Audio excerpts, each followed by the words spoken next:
that I had picked off of the National Election Supervisors the issue of whether MNN is a private forum or a state forum is not to be decided by the Supreme Court until June.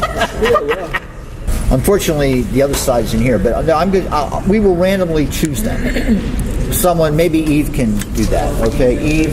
Do what? You're pick here. A question and read it out loud. No. We're not going to go through all these questions. This is ridiculous. I'm saying she could pick a question. Correct. That's it. So these are three stacks of questions. The first stack has to do with governance issues. The second stack has to do with money. Just put them in a certain order, and you can choose whichever one you want and read it to these folks. And then someone has to time them 2 minutes apiece. Now, the first thing I'm going to want you to do is I'm going to want you to read the Pacific Mission Statement. Well, I'm all for the mission. And I want you to then direct the question to everybody as to what is WBAI fulfilling the mission statement or not? Hey, how are you? Hi. Hey, come on in. Gwen, sit down. And Gwen. Justice and Unity. Hello, how are you? Hi, Gwen. Everybody. Now, what we're going to do, Gwen, the way we're doing this is that Joe is filming this for MNN. What a coincidence. Speak of the We were devil. telling you all along. No, please. For YouTube. For YouTube. Well, the problem is that Joe works there. So the kind of things that some of us might say about MNN, which would be contrary to perhaps what other people think, I don't want to put him in a bind. Because this is because the case in front of the Supreme Court hasn't been decided yet, and so Joe can decide. I don't know. This is sort of awkward for him because remember they took those two people off the air because of the they were essentially Were they removed from the air? Well, suddenly, Papolito was because he ran his mouth, and then Dee. It's been my experience though at M&N. Because you have a show there?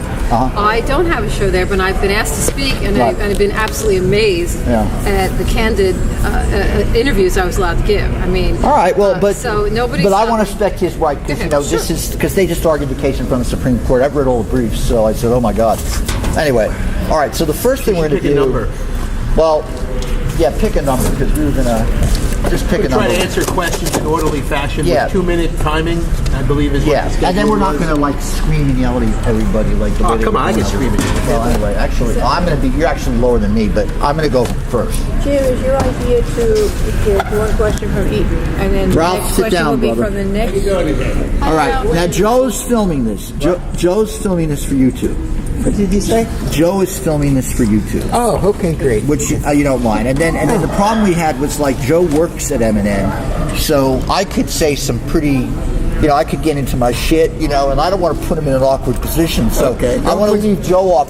Don't put Joe in an awkward position. No, I don't want to put Joe. Because I got to put him in an awkward position. I'm still looking for that video. Really? You did of Lynn.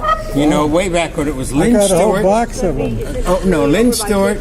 Ralph Shulman. Ralph's coming. And Ward I'd say Churchill. by 6:30. Yeah, no, I'm just That saying. one. That Yeah. was, let's say we 6:30, have the that's words to What's it. your first name? Jim. Jim, could I just ask you a question since I'm a little bit late? Don't worry Do you about mind going over the format so I can... Well, what we were going to do is we took all the questions from the National Election Supervisor and transferred them into WBAI friendly questions. And then, personally, I think we should have been doing this for the past couple of months. That was a big mistake to not do this. But anyway, I mean, listener questions. no, have these kind of discussions and debates because, this is ridiculous. That one we just had, that's inadequate. In California, they did 6 to 7 hours of these debates on air. So what I did was, what we're going to do, I had random numbers. 5 figures. Actually, we could do this again, but I know that she doesn't want to do it. No, that's. I did not try that, sorry. Ralph, grab a number and I'll grab a number. Yeah. But sorry, I'm late. We should start.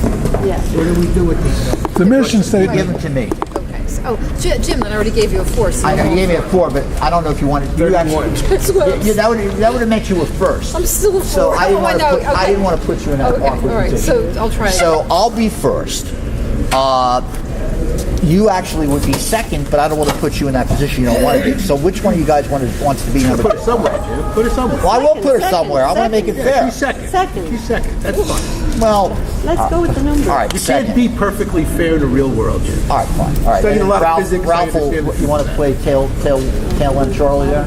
Sure. Okay, cool. All right, so the first, and we have 2 minutes apiece on this one. All right, and he's timing it. All right, and then obviously if you go a little bit over, we're not going to yank the hook here. Oh, please. All right, so So first I'm going to read the... you're going to read. She's going to read the Pacifica mission statement. Friendly? And we're going to respond to that What we'll in do is 2 we'll pull the minutes wool over their as to eyes. what we think's going on with the station, and blah blah blah, all that kind of stuff. Most important Yeah. thing is To the speak, and they just say who they are forward. Sure, Pacifica mission statement. sure, Like I'm sure. sure, yeah, sure. Okay. Ready? All right, so go on. Okay, so this is the Pacifica Foundation mission statement. To establish a foundation organized and operated exclusively for educational purposes, no part of the net earnings of which inures to the benefit of any member of the foundation. To establish and operate for educational purposes in such manner that the facilities involved shall be as nearly self-sustaining as possible. One or more radio broadcasting stations licensed by the Federal Communications Commission and subject in their operation to the regulatory actions of the Commission under the Communications Act 1934 as amended. 3. In radio broadcasting operations to encourage and provide outlets for the creative skills and energies of the community. To conduct classes and workshops in the writing and producing of drama. To establish awards and scholarships for creative writing. To offer performance facilities to amateur instrumentalists, choral groups, orchestral groups, and music students. And to promote and aid other creative activities which will serve the cultural welfare of the community. In radio broadcasting operations to engage in any activity that shall contribute to a lasting understanding between nations and between the individuals of all nations, races, creeds, and colors. To gather and disseminate information on the causes of conflict between any and all such groups, and through any and all means compatible with the purposes of this corporation to promote the study of political and economic problems and of the causes of religious, philosophical, and racial antagonisms. This is the last one. In radio broadcasting operations to promote the full distribution of public information, to obtain access to sources of news not commonly brought together in the same medium, and to employ such varied sources in the public presentation of accurate, objective, comprehensive news on all matters vitally affecting the community. Wow, what a great statement. Okay, so the responses will be, all of us will have 2 minutes to respond to that statement, how we think it's being fulfilled, what we think needs to be done to improve it. 2 minutes apiece. I'm going to start off. Go. Hi. You got me, Joe? Okay. Hi, my name is Jim Dingman. I am presently the unwilling secretary of the local station board, but I have been in the past a member of the program council at the station for 2 years. I was elected to be on the local advisory board back in 91, 92, so I've seen Pacifica and alternative media go through many changes. I've also been involved in broadcasting, both mainstream and alternative, print journalism starting from the late 70s and on to the present. Now, the Pacifica Radio Mission Statement is a very powerful statement, has great relevance to us for today. I personally think the part of the statement which emphasizes the arts, the drama, culture, recording, is one part of Pacifica that is not particularly emphasized, and is one weakness, I think, of WBAI. And if I'm elected to the board, I will continue my efforts to try to alter that problem to make sure that we're integrated into the wider arts community of the greater tri-state area, which is so powerful in New York. Finally, I think we have to do a better job in reaching out and trying to create situations where we're actually explaining the causes of conflict to people. And that's why I think we have to diversify our ability to use digital technology to do podcasts, to do video, to do live streaming. We should work with every single cable access public TV station in the tri-state area, all of them. But I think we have a lot to do, a lot of work to do, and we can really, in a situation like having Trump as president, change the situation to the better. I'm finished. Who was number 2? Gwen, you ready? Can you get? Gwen, what's your last name or last name? Goodwin. Goodwin. You want to switch with me, Gwen? Oh, okay. No, I can take it. You want to? Yeah, let's get this out of the way there. Thank you. Go ahead, Ralph. Well, Gwen, let Gwen do it. Is he? Listen. You're right. No, give me the one. Oh, and I'm sorry. What's your first name? I'm Jack. Jack DePalma. Could you give me a 1 minute warning? Yeah, I did. So when- I will. Okay. Yeah. I'll give you 10 seconds also. Yeah. Just one. Sure. We got it. Whenever you're ready, I'll start.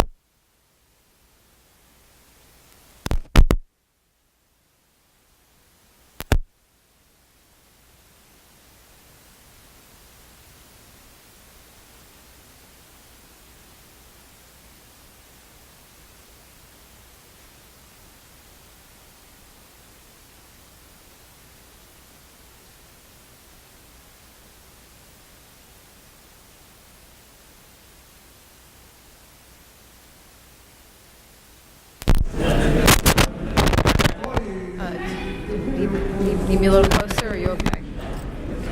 Hi, I'm Gwen Goodwin, and I have been a listener to WBAI for a long time now.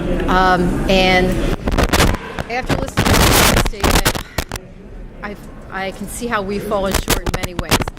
I think the most critical way we've fallen short is we are no longer self-sustaining. It's always been a hard time to be self-sustaining, but we're not that anymore. And there has been an idea proposed that we go ahead and we merge with Manhattan Network, MNN TV, and I think that it might be a good idea. I think also that people should realize that the deal that we make is a deal that we would have to pound out and make it work for both sides, and probably in a limited agreement, maybe 5 or 6 years, at least to get us stable. But the other reason why I think it'd be a good idea is because this is a changing world, and I've seen the success that shows like Democracy Now! Have had when they went from just being on the radio onto being on TV, and it really expanded their listenership and their viewership. And I think that this could be a vehicle to help us to get into a better place and being able to sustain our station. I also want to say that for me as a listener, so many shows have been cut down and cut back that I no longer find this the compelling station that I used to. So I think that we also need to bring back some of our former hosts, try to find some new hosts to get the juices flowing again and get that interest back on. I don't think people want to give to a station that they're no longer interested in listening to, and I find that recently there's some really flimsy programming on, very uninteresting, very boring, and unprofessional. So I hope we can get back to that professional grade people's radio station. Thank you. Okay. Who's 3? Carolyn? Okay, I hadn't planned to make a speech, but the first time I read the mission statement was many years ago. And in those days we had candidates on the air. In those days we had candidates on the air, programs with 4 candidates from each side, and et cetera, and we got to the listeners on the air. When it came my turn, I read the mission statement, which was the first time it had been read on the air for that purpose, to introduce candidates, and it's been done pretty much ever since. But I was stunned by how little we listen to the mission statement and how little we observe it. My feeling is that the one thing we do not need is to be a partner with another media corporation, especially under the terms that are available to us. They're not temporary and they're life-changing. And I think that one of the things that we need to do is to pay attention to our own programming. In other words, we need to work from the bottom up, and that is changing the station to attract more listeners, and not from the top down, looking for an outside savior to help us do what needs to be done. We need to do it ourselves, and I think we can and we should. Okay. Neil? Another 30 seconds if you want. I didn't know what your half is on that. I'll give you the 1 minute. I'll give you a 1 minute. I'll give you 30 seconds if you want it. No, it's okay. Thanks. My name is Neil Voss. I think the Pacifica mission statement is a great statement. I think it's a lot to live up to, and I think that I agree with Jim that the WBAI is weak in the arts and cultural section. Maybe if we enlisted neighborhood groups that did poetry or something like that, we can get them on the air. In terms of a Manhattan Neighborhood Network, I would like to say what would happen if WBAI were leased out to Manhattan Neighborhood Network, and that would mean that WBAI would lose its studio space at the 388 Atlantic Avenue. It would WBAI would lose control over programming. WBAI would lose its producers. WBAI would lose its members. And in short, WBAI would just about lose everything. That's all I have to say. Thank you. You have 30 seconds if you want. I'm good. All right. Let's do Catherine.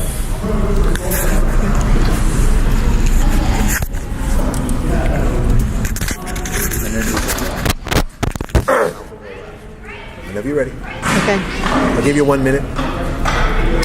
Hi, my name is Catherine O'Sullivan, and I am an immigrant, a citizen, a New Yorker by adoption, and a candidate in the upcoming election. What the mission statement, what jumped out at me was about news coverage, because I turn on the news on TV, sorry, not radio, and it's the same. It wouldn't matter what station I'm listening to, it's the same news on every channel, the same feel-good stories. So the idea of independent news coverage and the stories that don't get told really spoke to me. I would like to see more news coverage of the really relevant small stories that are coming from every neighborhood in New York that are not getting a voice. And I can quote, like I have personal experience with that, because when the Inwood rezoning was happening, the only place that we could get any airtime was on BAI. NPR, even though certain people on that station, WNYC, live up in Inwood, we could not get any airtime. So, you know, I feel that BAI and independent news coverage is absolutely important. Still have 30 seconds. And at the arts, because if you want to change the world, art is where it happens. So more focus on arts and new writing, drama, radio drama, very interesting medium. I love it. You know, I feel like it's neglected, and yeah, with the rents increasing all the time in New York, artists need outlets. Thank you. Jeff? Sure. I'm Jeff. Just a video. Okay, let me get the clock back. Jeff? Whenever you're ready. All right. So I am Jeff Monroe, running for a position on the local station board, and I'd like to consider, well, by way of introduction, I've been a listener member since 1994 or thereabouts, and as a former U.S. military veteran and current media professional in the corporate sector, I'm quite familiar with the American imperial mission on really settling capitalism and exploitation as the standard operating procedure of the day, whether it's to make money or to forward the means of white supremacy and other types of material exploitation. I understand the importance of media because as a professional audio video technician, I've seen the changing space in technical, creative and legal context of media, and I see that every broadcaster has lost market share across every demographic in the United States, in part because of their waning appeal to a demographic that's no longer strictly white or male, and of course because technology and new media have encroached upon the terrestrial radio and UHF, VHF broadcast standard of video. So, as a terrestrial radio station, I think it's going to be very important for WBAI to manage itself, not just its technical and material development, but also its creative and social relevance to not just millennials in the United States, but all people around the world if it's going to continue to be relevant. The PSOA on Manhattan Neighborhood Network service to our demographic is an interesting one that I keep hearing coming up, but as a former public access producer and as a current chair of the Cable Television Advisory Committee in Mount Vernon, I know well what franchise agreements mean and that they don't mean merger to content providers. So having said that, I'll thank you. Okay, thank you, Jeff. Jack? I could go? Yeah. I'm glad everybody was able to make it here today. I'm sorry the weather's going to change on us as we go home. I would say thank you all for coming. Everybody that comes represents that they care about the radio station.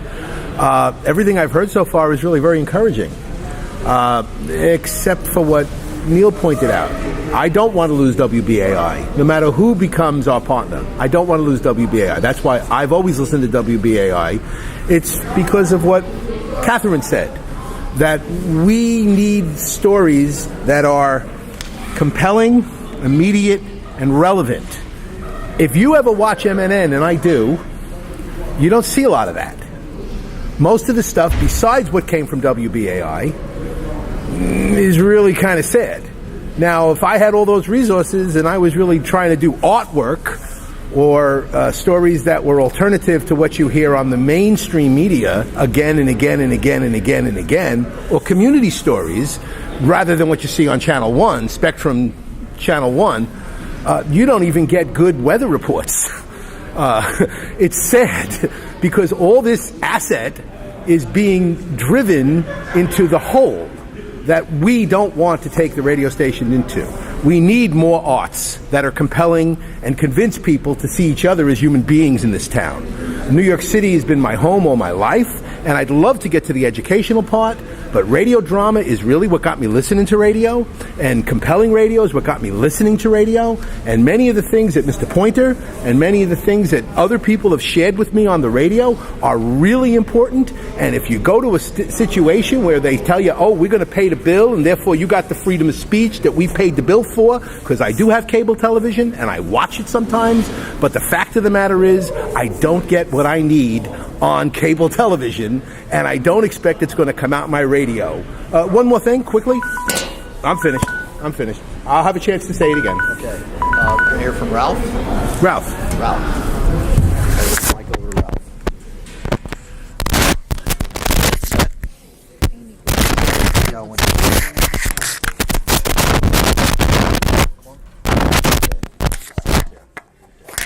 Okay. Hold on. So, you cool? Go on. Say, brothers and sisters, I remember back when the BAI, the concept, was first floated here in New York. And it was suggested that because I was an activist, because I was involved in education, that I should get involved with WBAI. Now, maybe I should have done it at the time, but what I said was, I'm an activist. I want to create the news. I want to do things that reporters can report on. And I must say, over the years, I've been successful at doing that. But now, here we are. And everything that everyone has said has some truth in it. There's much confusion about understanding what a contract would look like with Manhattan Neighborhood Network. And I wish that we had taken the time before decisions were made to delve into what was possible. But here we are. And there's one issue that remains today. That is he who plays the tune, who must be paid. The deal has already been set. We must pay the piper. We can't change that. Now, the question is, how do we change our ability to pay the piper? And there's only one way. That is to increase listenership. Now, everyone has talked about increasing listenership, but we have to be careful about increasing listenership because we have a gentleman in the White House who's increased listenership with lies. We are about truth, and there is only one truth. It's not how anyone feels. We must tell the truth, and as the mission statement says, the objective of BAI is education. I am about education, education, education, not only of students, but of the populace, those who listen to BAI. We must get that truth out there because I believe that in this day and age, when you tell the truth, you will get a listenership. And we must be able to tell it in a way that people understand it. And that is going to the communities and getting it from the community's mouth. And then the community will listen. We have 8 or 9 million people in the New York listening area. We can do it with that. And thank you for listening. Okay. Now we're going to go, you're going to draw those questions, and you're going to decide which ones What do you think? you want to read to us. These have to do with governance, fundraising issues, programming, and other things. And then we can also introduce another question, too, after this. So which one? The order? You're all candidates for the local station board. So the question I'm putting forward is, what should be the local station board's primary roles and responsibilities? Who would be on this board? How would this board be? You have to speak louder. It's funny because you can hear it very well down here, and you can't hear it do that. Okay, sure. What should be? Don't talk to your index cards. Talk out loud. So What Ralph can should be the LSB's primary roles and responsibilities? We'll let it go at that right now. LSB primary role and responsibility. For the listeners, could you tell them what LSB means? Local Local station board. The thing that you're running for. All right, I'm going to start. I know, with the but we're same order. recording this. That's why I thought it's good for them. All right, can you pass the thing back? All right, I'm going to first reply to this. Thank you, Eve. The local station board is very important. I was on the local advisory board structure that existed beforehand. There were only 2 of us who were elected 20 years ago from the staff. Everybody else was appointed. So I know the drawbacks of an appointed board versus elected board. An appointed board has advantages because you can essentially pick people with expertise. And I know that some of the ideas being bandied about right now are precisely to do that. I've always been opposed to that because I've seen nepotism, favoritism, and cronyism in action. What has been disappointing to me in the functioning of the local station board process ever since it's been implemented is essentially people are always vying for power to control the whole system, and they're not concentrating on what is the most important thing, the content of the air that goes out to the public. So to me, the local station board should be focusing primarily on that, how to improve that. Now, it doesn't mean that they have to get into machinations about what's on air and what's not working, et cetera, et cetera. Their role is to evaluate management. However, that is an important function, and also we have to sit there and have an interaction with the listenership. We have to really, we're supposed to have 2 town hall meetings. We should have 4 town hall meetings. We should really be interacting with people, and we need expertise from the university community and college community, the tri-state area, to help us right now. That, to me, is part of the many things we need to do. All right, now who was number 2? Was that? Let's go back. Hi, I'm Gwen Goodwin again. Are you set, Joe? As somebody who listens to the station and has seen the decline for me personally, I don't think there's enough news or news shows or anything very interesting. And frankly, I don't really think we need any more art. We have a lot of art on WBAI. You can't see art on the radio. You can hear it. But if I want to listen to music, there are lots of stations that I can go to that have better music that I can hear on WBAI. The shows that I miss are those hard-hitting shows, those cutting-edge news shows, information about our local news that's going on. These are things that I don't hear anymore. I wake up in the morning and I hear somebody pushing some kind of cream in the morning for your face to make you better looking. Or I hear, I just heard a lot of silliness on WBAI recently. I don't know who chooses who's going to be on the air, but I would like, as somebody on the board, to at least have a say with an opinion, because I think that the only way we're going to get listenership, and listenership that's going to help us to pay for the station, is if we have interesting programs. Look, if you don't have a product that anybody wants to buy, then your product's going to dry up and your station's going to die, and that's what's happening to us right now. So I don't think that we're doing ourselves any favor by trying to become WNYC Radio. There is one in existence already. What we need to do is we need to stay with our edgy shows, and I also think that we need very much to have 50 town hall meetings with the people that listen to WBAI. Our listeners should be telling us what they want. We are listeners, and there are many others, and we should be pulling more people who are listening to our show into the foray with us. Thank you. Okay, we've gone far afield. Carolyn Burden, I don't know if I introduced myself in the first place. Pardon? Speak up, please. A little loud. Thank you. Okay. All right, sorry about that.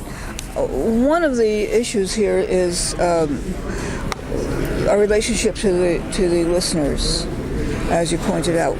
We don't relate to them. We don't have enough call-in shows. We don't know what they think. We don't know how to find out who they are, much less what they think. We don't go after them. We expect them to come to us. It doesn't work that way anymore. When I was first listening to WBAI, I was fascinated with the idea that the shows appeal to so many different listeners.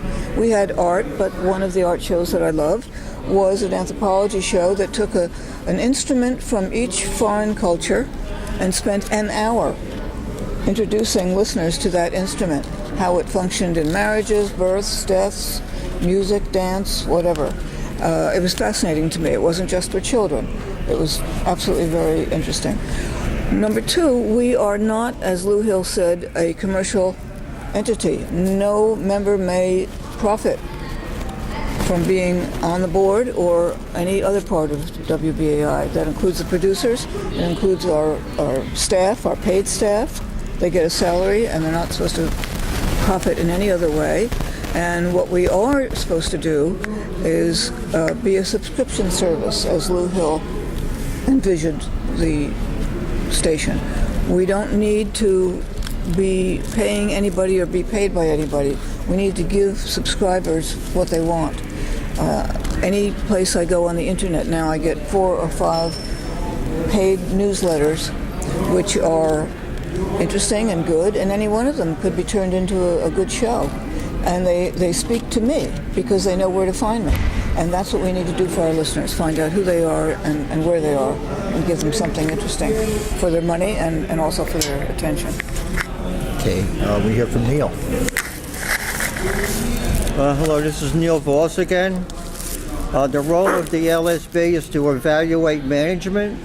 That would be the station manager and the program director, and this is something that has to get done.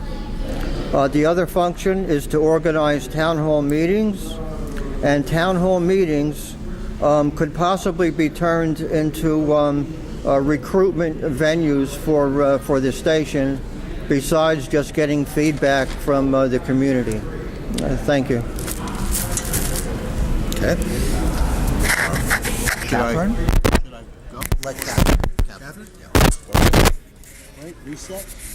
2 minutes. For Catherine. Is that where you want it for Catherine? No.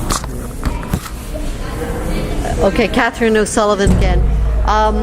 Yeah, the local station board. The role of the local station board, in my view, is that it should guide the station to be in a success. If that means manager evaluation, programming evaluation, I think that is possibly a role it needs to take. Certainly making sure that the finances of the station are in order is very important, so that it can have a financial existence and future.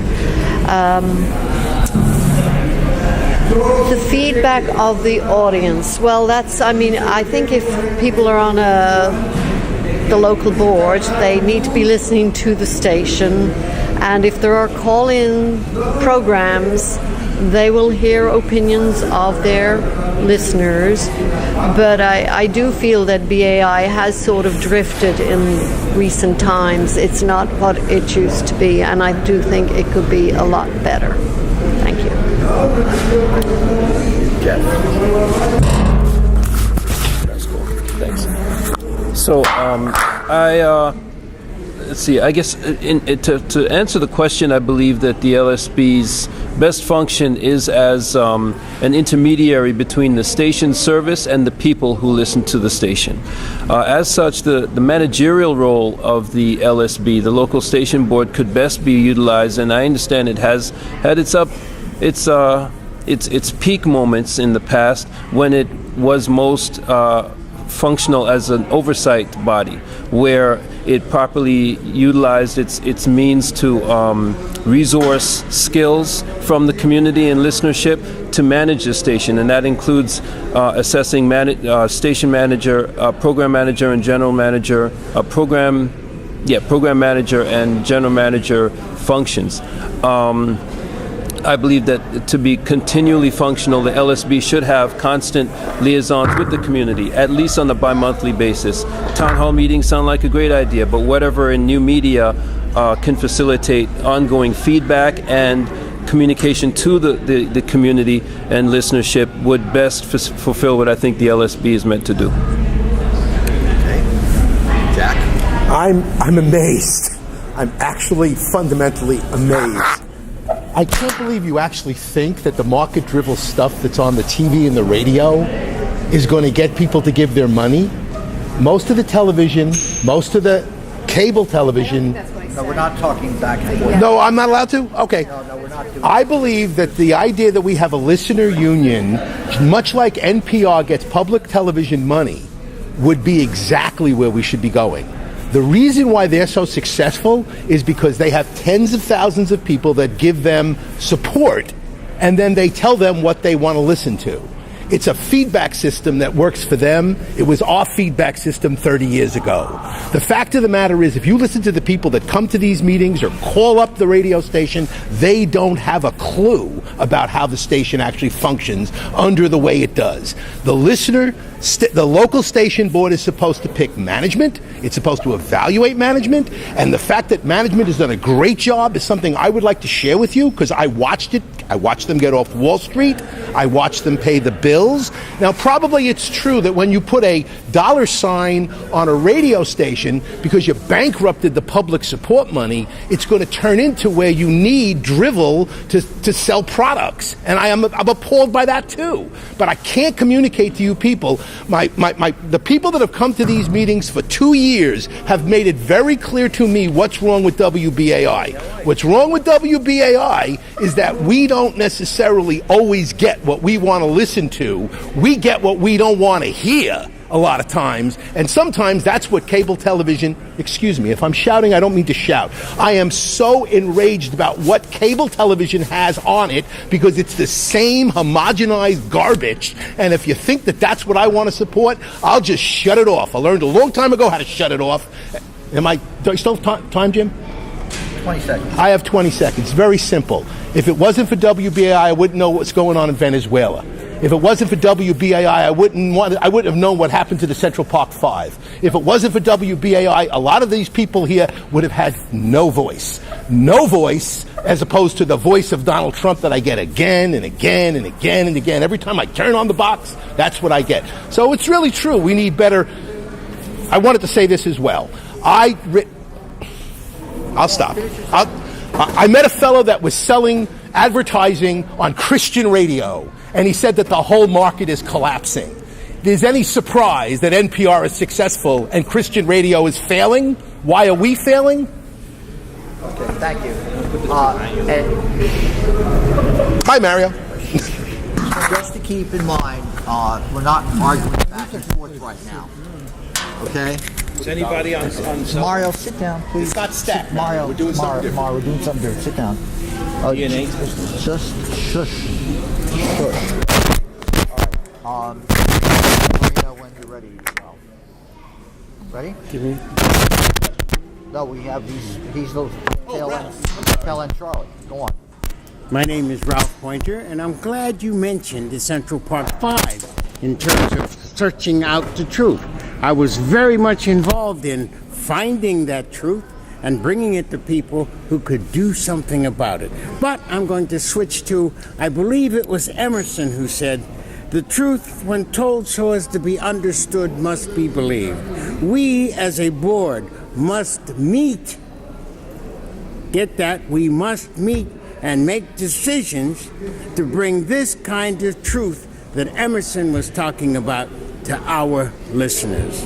And I believe in what Emerson said. The truth told so as to be understood must be believed. And there is a vacuum today of truth-telling, of having the truth out there. The situation is perfect for us if we can get our act together and make sure that those words of the founding members, those words of the mission statement must be adhered to.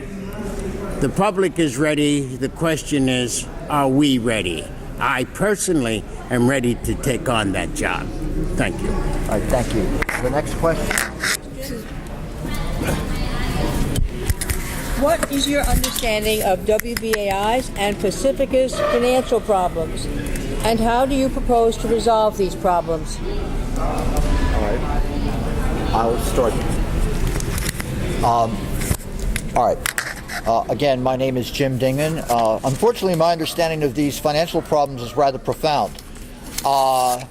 They're caused by many factors, including the fact that we have not gotten money from the Corporation for Public Broadcasting for the past couple of years, which has cost us locally a couple $100,000 a year. But what's more important is that our overall listenership has declined in the past 20 years. It's been static.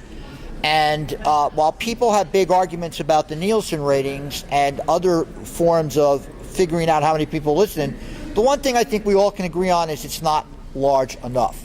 So the problem is, how do we increase the audience? How do we increase the amount of people listening? Right now there's a big debate about how to do that, because the problem, of course, is we don't have resources to pay for staff. Other stations in the system have 30 paid staff. We only have 6 or 7 paid staff. So we have to figure out how to improvise and make that leap. I'm opposed to M&N in terms of the PSOA. I'm open about it. I would recommend that the listenership look at the Dee Dee Halleck case in front of the Supreme Court. Very revealing. However, I'm not opposed to us cooperating with entities like NNN, universities, etc., to make up the resource deficit right now. That, I think, is very important. But we have to focus in on how to practically raise money, and that's a focus the board has to take seriously, very seriously. You got 20 seconds, Jim. That's all right. Okay, next is... How do you get into a question? You don't You say anything right Come now. and listen, Mario. Okay, Mario, it's for candidates, Mario. We can get you in later, baby. Okay? All right, any questions? No. Okay, you now have to listen. Gwen, excuse me. My understanding of the radio station's finances is that they're a mess. They're in shambles. And as a longtime listener to BAI, I can see why they're a mess, because I find most of the programming, at least that I've enjoyed in the past, is gone. There's still some things. I mean, I get up and I listen to Amy Goodman every day. I go to Gary Knoll at 12 o'clock, and then I'm off. And I go right to Gary Knoll's radio station, the Progressive Radio Network. And on that station, I still hear very relevant programs you can call in every day. And very, very interesting programs. Maybe I think the first thing we should do is start pulling some of his people over to our station and see if they can also be on our station. But seriously, I also know about the balloon loan, and I personally, if that was my call, I would not have done it. I understand we were in a desperate place, but balloon loans is very dangerous, because once they come in, that's it. You got to pay it all up, and I would not have done that. But we are where we are. So maybe what we should consider, and when I'm talking about Manhattan Neighborhood Network, what I'm open to is the consideration of having a bigger facility with more stuff to work with and different kinds of equipment in being visual as well as audio. But I am not willing to give up what we have on WBAI just to be on the TV station. It would have to be the same quality of airtime that we have, well, not now, that we used to have, because I think now our station has evolved into kind of an NPR station. It's kind of boring, it's not very challenging, and at least many of the shows are, not all of them, but it's just not what it used to be, so it's not compelling.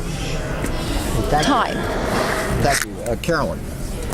Yeah, I'm still playing catch up, responding to the role of the LSB. We're kind of caught between a rock and a hard space. We have an advisory role only, no legal powers, and we're supposed to be electing people to the national board from each station who represent the station, but we don't get feedback from those people. That's part of the problem. And looking downwards, the LSB is not connected to the base, to the listeners. And so I think our first job is really to recreate the LSB in a role which is an odd role. There are too many people on it, perhaps, too many people without a heart for service, if you will. I.F. Stone made the point that once you set up an organization, everyone is engaged in creating the goals and making sure that they're implemented. As soon as the organization gets set up, they turn to infighting and solidifying their position within the organization. And I'm afraid that that's a very common fault of organizations. It certainly has been the case here.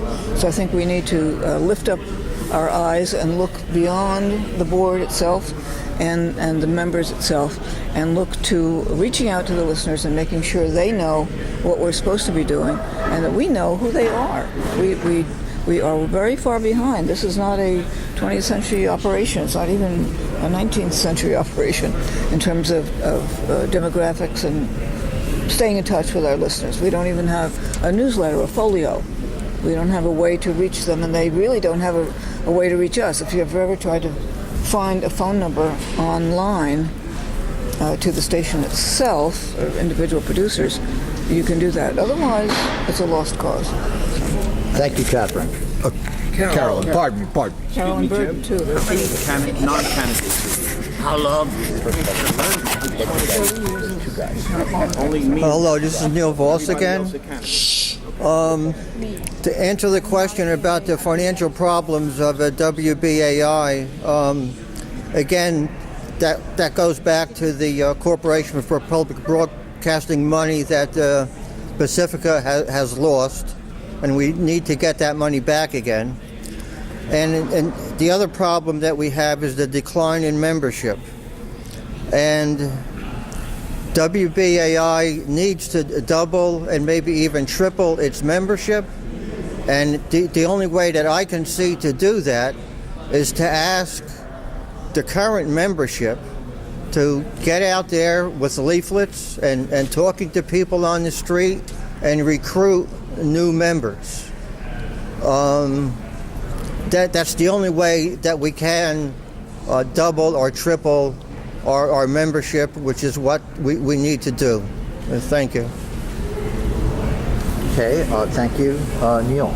Let's hear from Catherine and Jeff and Jack. Catherine O'Sullivan here again.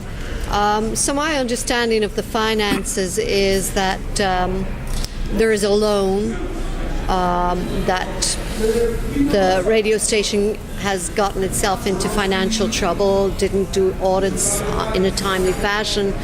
But luckily, they did manage to do the 2016 audit so that the not-for-profit status was maintained. That's very important. Hopefully, if the 2017 audit is submitted and approved, we can get the public broadcasting money. CPB. What is it? CPB. CPB. Thank you. Corporation for Public Broadcasting. Yes, I'm terrible with names. The CPB money back, because that would be a good cushion, and it would be useful to have looking toward paying back some of the loan. We do need to look at better ways of self-sustaining, increasing membership for financial reasons, as well as for the sort of the lifeblood of the station, and for being a good radio station and a well-known station. So that's what I think we need to do.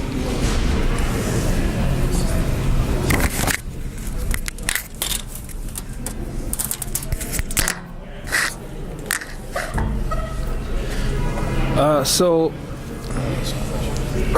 the specifics of the question, Jeff Monroe, local station board candidate, and I would like to address if I could get the specifics of the question again.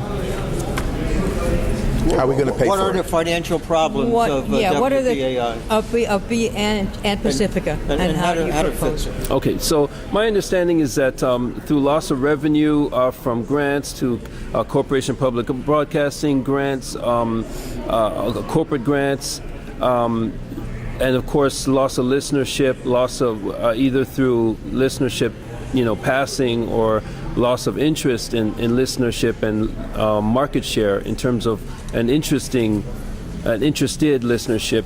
BAI's debts and loss of revenue have pretty much converged into a perfect storm of political and social realities for WBAI.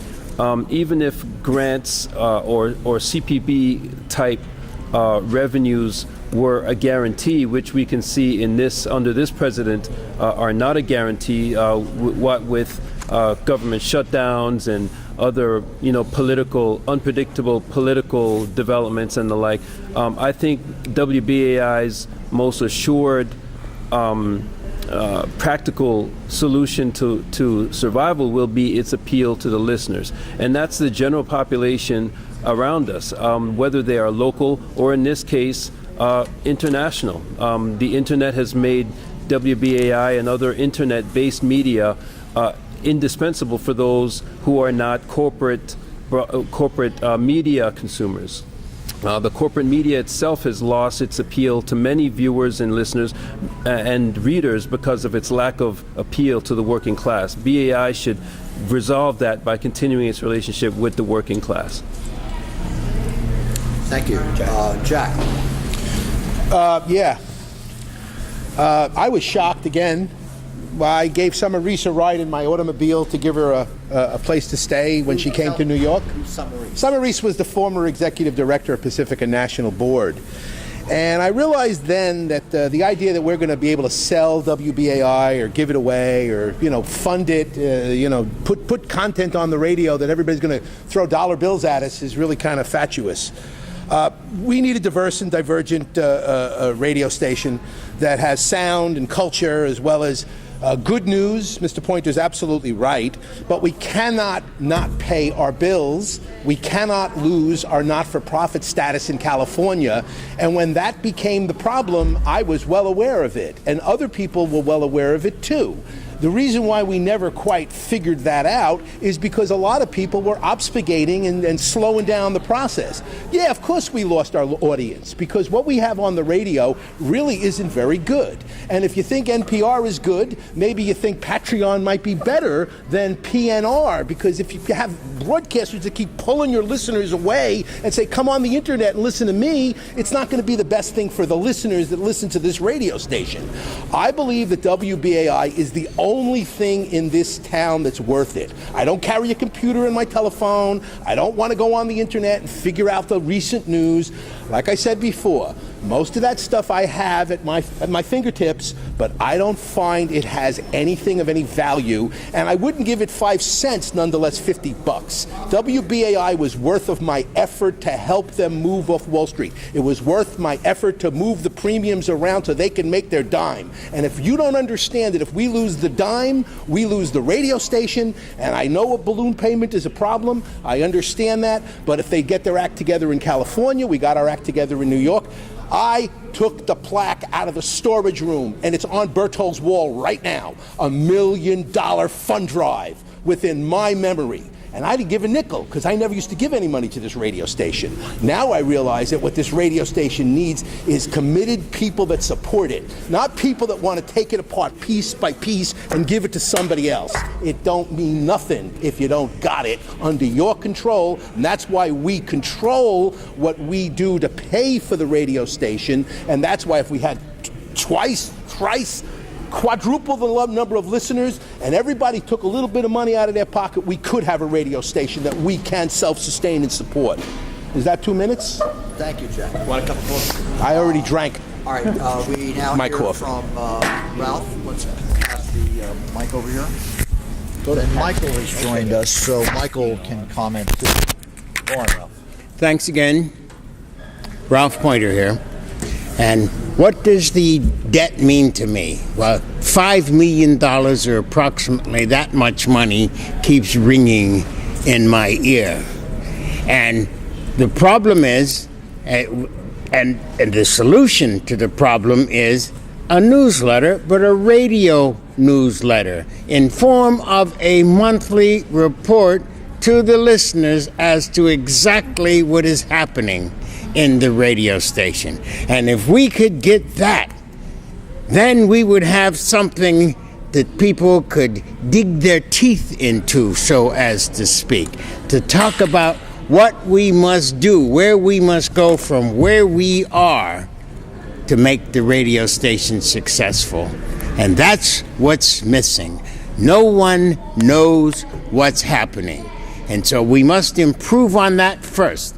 And going forward, if we could institute a half-hour program monthly, possibly weekly when we're in trouble, explaining to the listenership where we are, and each person who is on this newsletter should be responsible for telling the listeners what they would do. Own a position, put their name on a position, make predictions and suggestions as to where the where the radio station has to go. Thank you. Thank you, Ralph. Mike, can you repeat the question, Eve? We're talking about, what was it? Mike just came in. Oh, Michael. Oh. Michael White. So the question was, how do you propose, the Pacifica and WBAI have a lot of financial woes. How do you propose to deal with them, or that the LSB should deal with them? I've been listening to some of the answers here, and I don't know, I probably missed a few of the others, but number one, do I have a time limit, by the way? 2 minutes. Number one, I think the listeners are out there. I mean, on issue after issue after issue that define this station, the American public is 70% or greater wanting what is essentially the right thing. And their elected representatives are not representing them on that. Right alongside them, the media that is available, the corporate media, is not representing the American public. That's where WBAI needs to step in. That's most of the American public. It's the working class, but it's also, frankly, at this point, the upper middle class as well. It's everybody but the top 1% or the top 10%. And with listenership, it's essential that the listenership be the source of money. I don't think anything else can work. There's nothing wrong with partnering. As for the loan, I can understand why people are going to, might be scared of a balloon loan, but every co-op in this city, every condominium functions with a balloon loan. That's the form of every corporate loan. Before the FHA was created, every home loan was a balloon loan. If we can't pay off, if we can't maintain listenership and grow it, that's because we're going out of existence entirely. Anyway, what we stopped was bleeding. The reason this programming is not good, I don't want to cast blame right now, is the resources were down. And the resources were down. The antenna was bleeding finances. So increase the listenership. The antenna was an important fix. HD programming, increase the amount of programming we can put on with the HD antenna. Thank you. The next question. Eve. Okay, I have a two-part question. Hold on. Pacifica, as we've been saying, has a balloon loan coming due. This loan is payable by everybody, all of Pacifica, equally divided into 5, I guess. So my first part of my question is, what ideas do you have, other than increasing listenership, but financial ideas do you have for helping to get up the money to pay off that loan? And the second part is, if you think, as some people do, that a PSOA with MNN would somehow be beneficial to that, in precisely, concretely, how would that be? All right.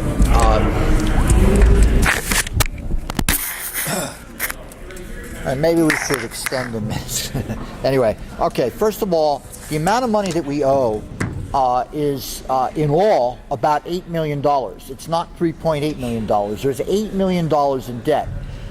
There's several $1 million owed to Democracy Now!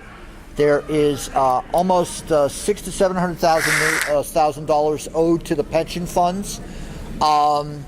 There is the $3.2 to $3.8 million loan, the balloon payment, that comes due in April 2021. And starting in October of this year, we're going to have to be paying $25,000 a month on the interest payments to the loan. Now, collateralizing the loan is around $8 to $9 million worth of real property. The property is the station in Berkeley, the station in Houston, and the station in Los Angeles. There was a property that was owned by Pacifica that was sold to meet the loan, and that was to pay off a bridge loan. So that's the scope of it. Now, everybody has different approaches to this. My approach would be that we are different than an NPR station. NPR stations do not get the bulk of their money from listeners. We do. They get about usually 35% of the money is from listeners in an NPR station. The other amount of money is from underwriting, which they're debating about, but I don't think, I'm all in favor of underwriting for Pacifica. I know people have a freak out about that, but I don't think that's going to be a silver bullet. We may get 1% of our revenue from that. The other thing that is interrelated to the content issue is the fact that the average NPR station gets about 30 to 40% of its revenue from bequests, from donations, from grants. And that is the big weakness here in New York and elsewhere. We do not have the ability in the state of New York as of now to go up to Albany, and as a nonprofit operating under the laws of the state of California, we cannot get a grant independently of anybody else. And that's a problem that's been going on for years. So that has to be solved. But we have to, and I think one thing Gwen mentioned about the news department is very important. there's no news department. And when there was a news department at the station, what that did was spill over into the effectiveness of the shows. Because if you're taught how to do news, you're taught how to do things briefly, with brevity, knock everything out in 5-minute, 8-minute segments, and that spills over into the effectiveness of shows. So that's where we have to figure out how to, as many things, to solve these kind of problems. That's it. Thank you. 9 million. 9 million, yeah. Hi, I'm Gwen Goodwin again. I would agree with. I think that's a huge number. First of all, $9 million. I think it's a stunning number, and I honestly don't see with the format that we have right now that we can meet that.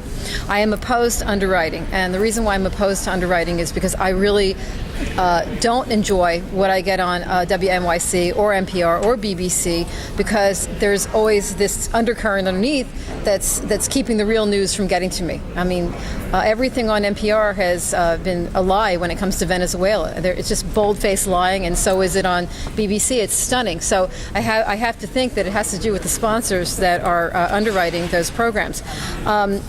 As far as I want to go back to the Manhattan Neighborhood Network for a minute, because I think that it would be really nice if we could have a discussion without a war on this.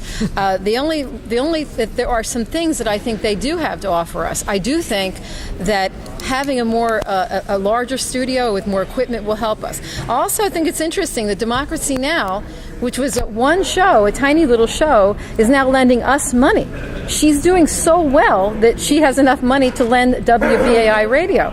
So that's pretty interesting, because she's gone from a small one show in the morning time to this evening show, which has been syndicated all over the United States. And I don't think that she waters down her news too much. So that is what I had a vision of being if we could partner with Manhattan Neighborhood Network on a basis which is comfortable for us, where we're not giving away our station, where we're not going to edit what we say, but also having that extra feed of airtime going out, so people can actually see the hosts, have call-in shows as well. But I mean, I think that'll help. And I also had this idea that everybody poo-pooed, but I kind of love the idea of Live Aid. I'm a Philly girl. We had Live Aid in Philly, and I think there's a lot of artists that work for WBAI that got famous, and I think that something like this could be facilitated to help our station out with a $10 million goal.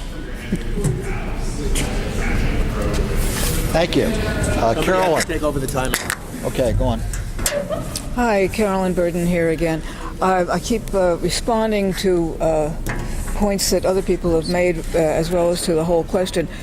The question of grants and nonprofits, we lack a lot of legal ability to do that. We're out of practice. Amy Goodman is a wonderful example, but she had an awful lot of help from WBAI when she left, and she took a lot of talent with her. So we need to look for our own talent and grow it. Some of the figures are a bit misleading. For instance, 3 stations own property, and I think someone has pointed out that there's a lot of sentimental attachment to those stations. The houses, the buildings, they've been there for years from the beginning. It is cheaper to rent than to keep those properties. Selling off those properties, if push comes to shove, gives us an enormous land in Berkeley and in LA is valuable. Those properties and rented studio space would work very well for a radio station. You don't have to have your own building if push comes to shove. So we're not up against the wall. We don't need to go to a PSOA. We have the resources if we need to. The other thing is that we need to start developing the ability, and that this is where back to the original question of what good is the LSB? What does it do? The LSB needs to develop the ability to bring our finances into shape. We have a new management, we have a new accountant, a new auditor. We're on our way. It may be a little slower than some people like, but I have a feeling that if we do what we need to do with the management that we have, we will get there. And in fact, I don't want to even discuss the PSOA because that's a road to disaster. It's a loser's game, and we don't need that at all. All right, thank you.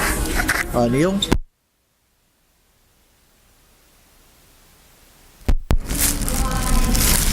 Hello, Neil Voss again. In terms of dealing with the balloon loan, WBAI has what's known as the buddy system.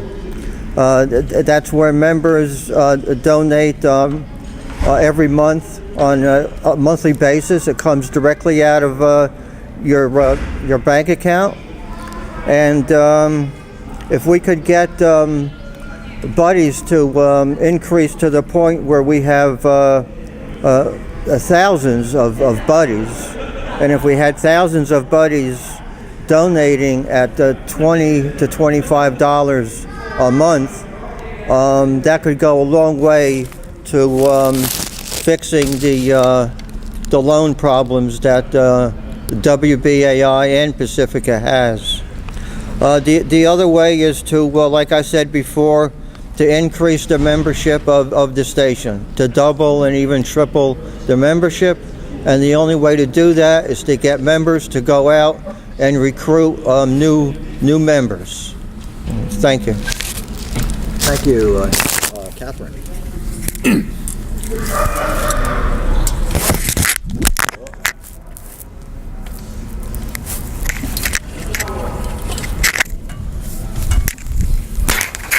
Catherine O'Sullivan again.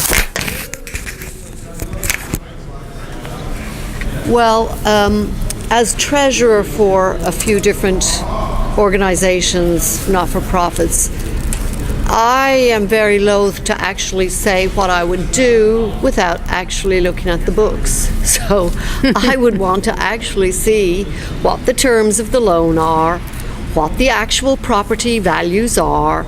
Is there a purpose in selling property? Because I'm Irish, so it's the land, Katie Scarlett, the land. Don't sell the land. Never. So, maybe it's a question of condensing and renting, or who knows. I would not make a prediction until I actually took a good look at the numbers. But as I've said before, getting the CPB money back, increasing our listenership, getting the money from people donating, all good things, because they're sort of a thermostat of the health of the station. So that's what I would that's off the top of my head, without looking at the books, that's what I would say. Balloon loans are balloon loans, it's true. Corporations have them, co-ops have them. When they come due, you renegotiate. That's yes. Jeff? So I believe that I'm not a financial professional, full disclosure, but I frankly feel that the debts and whatever causative factors contribute to loss of revenue or increase in expenditure need to be looked at really more concretely in terms of what our actual ledgers say. So I really can't speak too much to that, but I can say that with regard to solutions, I think concretely there can be nothing lost or harmed by actually looking at how we defer to our listenership, our truest and most accurate source of validity and relevance. I think once you actually reach the needs of the people, I think this is kind of a cliche at this point, the people respond with their commitments, which include their material and other resources, including monies. So I think WBAI would frankly benefit from more constant and sincere outreach to the community, and by nature of the feedback and by nature of the ongoing communication, we understand who we're talking to and what their needs are. I think concretely, to answer the question, I think solutions will look like actual resources of information. We have a listenership by nature of the body politic of New York City and the world around us that's woefully disinformed and misinformed and uninformed. So I think what we need to do is fill that gap by actually feeding the information to the people that need it. Students need to know more about education. The homeless need to know about material resources. Families need to know about, economic and social and other political ramifications of their lives. I think we need to serve those needs. Thank you. Jack. First thing I did when I got to WBAI when I retired was I told Berto Reimer they don't belong on Wall Street anymore. I helped them move out of the Wall Street offices, which was originally planned to be the Pacifica National meeting space on that Martin Luther King Day, and my particular efforts helped them save a month's worth of rent. I think it was $15,000 monthly. That's one way you save money, by not spending money on things you don't need. A lot of empty rooms, a lot of open spaces in that 120 Wall Street, if I'm not mistaken correctly. That's where I realized what was going on at the radio station. I researched where they could find a different transmitter, because there was this Mr. Coughlin that made this deal with the Empire State Realty Trust.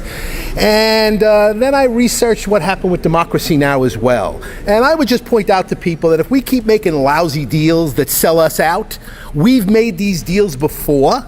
We rented in a building and the rent changed after we stayed there for too long. The rent on the Empire State Building was a balloon payment. A lot of people had a problem with that until they renegotiated that and got us off the Empire State Building. A lot of people think that Democracy Now! Wants that money. They don't want that money. They want their independence. That's why they left us, because they didn't have independence under this constant needy situation that some people have put this radio station in, by putting us in real estate where it costs $15,000 a month on Wall Street, by giving us the Empire State Building Realty Trust, which is probably not the best place for us to be. There are broadcast towers all over the city, and we were able to cut that fee, and I believe it was a fourth.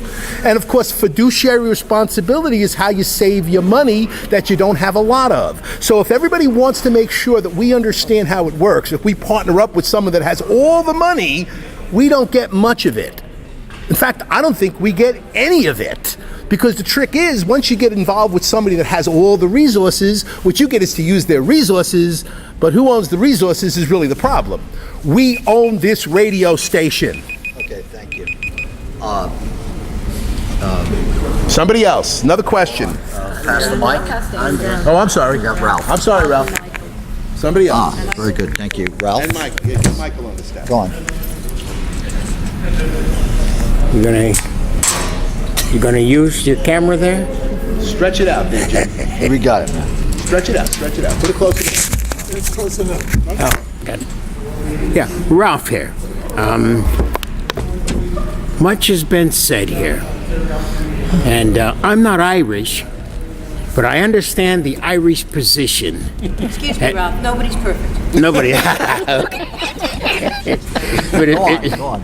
as Queen Mother Moore said a long time ago, there's no freedom of assembly unless you have a place in which to assemble. And my own experience tells me that when I was renting space from the YMCA of New York, this was in 1963, when I said community control of schools, I no longer had space. And so there's much to be said about having one's own space. And we are a program that wants to bring truths that are not acceptable by those who have money or those who have spaces, that while we have our own space, we must keep every piece of space that we have, because without space, you do not exist. And every suggestion made here today would work if we, as a board, would follow up on the words that were said here in terms of working together, in terms of making sure that we are relevant to the communities around us, making sure that when we say something, we mean it, because it could happen, it must happen. Nobody's going to give us that silver bullet, but every suggestion here tonight was a good one. We can have, I believe, I'll go off out on a limb to say that we could get some major space free to entertain, to raise funds. And so thank you for that. Every suggestion works, and every person is educated if there is an intent on their being educated. Every program will work if there is an intent to make the program work. Let's intend to make this station work. Thank you, Ralph. Michael?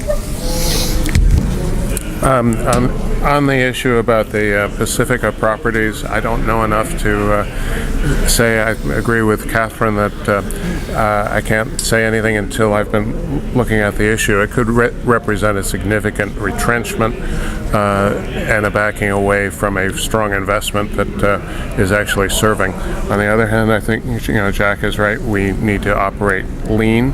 And moving out of the Empire State Building was probably an example of where that was done well. We probably can save a lot of money and produce put programming on the air more efficiently through collaborations, but they have to be multiple. So in essence, Democracy Now!, even though we incubated Amy Goodman and produced that show, birthed it, that's an example of a collaboration. It's not being done at the station at the moment.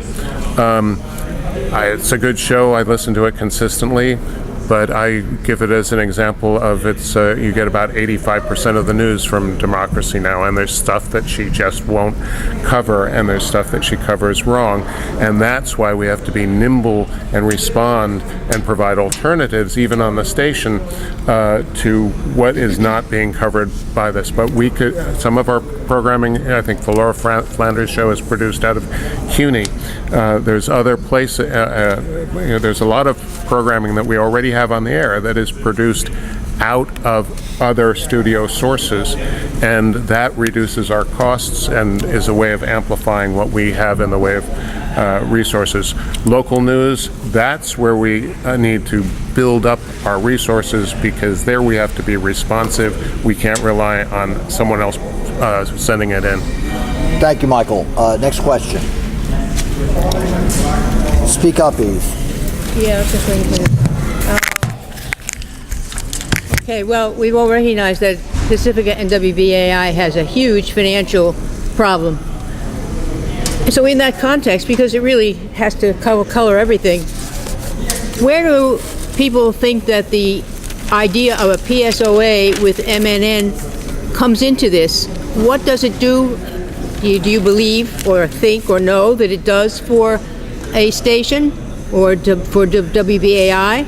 What are the pluses? What are the minuses? Let's hear everybody's take, because I think we're not all on the same page about facts. Repeat the question. Excuse me, can we also identify what PSOA in the context of the Oh, yeah. fact that we have big financial All right, problems, what do you These questions sound like think about Hold tight. where the role of a PSOA with MNN, All right. if you think it has any? All right, before we do that, for the audience, we want to identify what we're talking about in terminology. In radio, there are two forms of how a station could be acquired. In a commercial radio station, it's called a lease management agreement.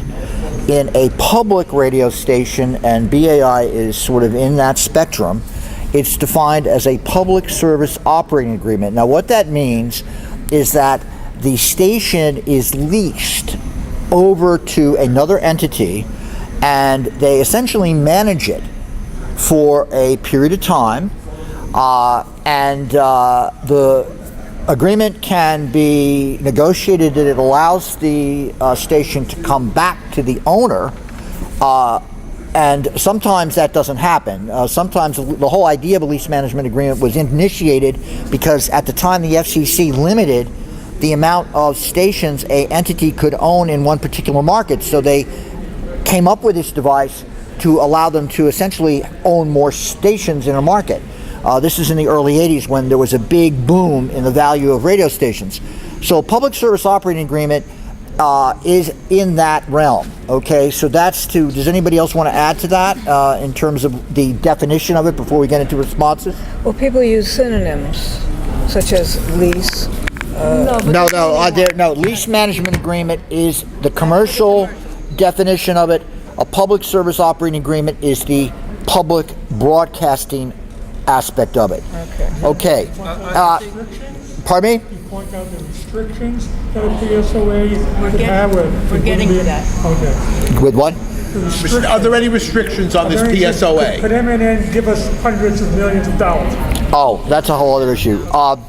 Okay, there is in case law now, and it's based on an argument that occurred in the division of the San Francisco, the Board of Education in the city of San Francisco owned a radio station, and there was a PSOA agreement that was reached that allowed the past debt of that station to be part of the process.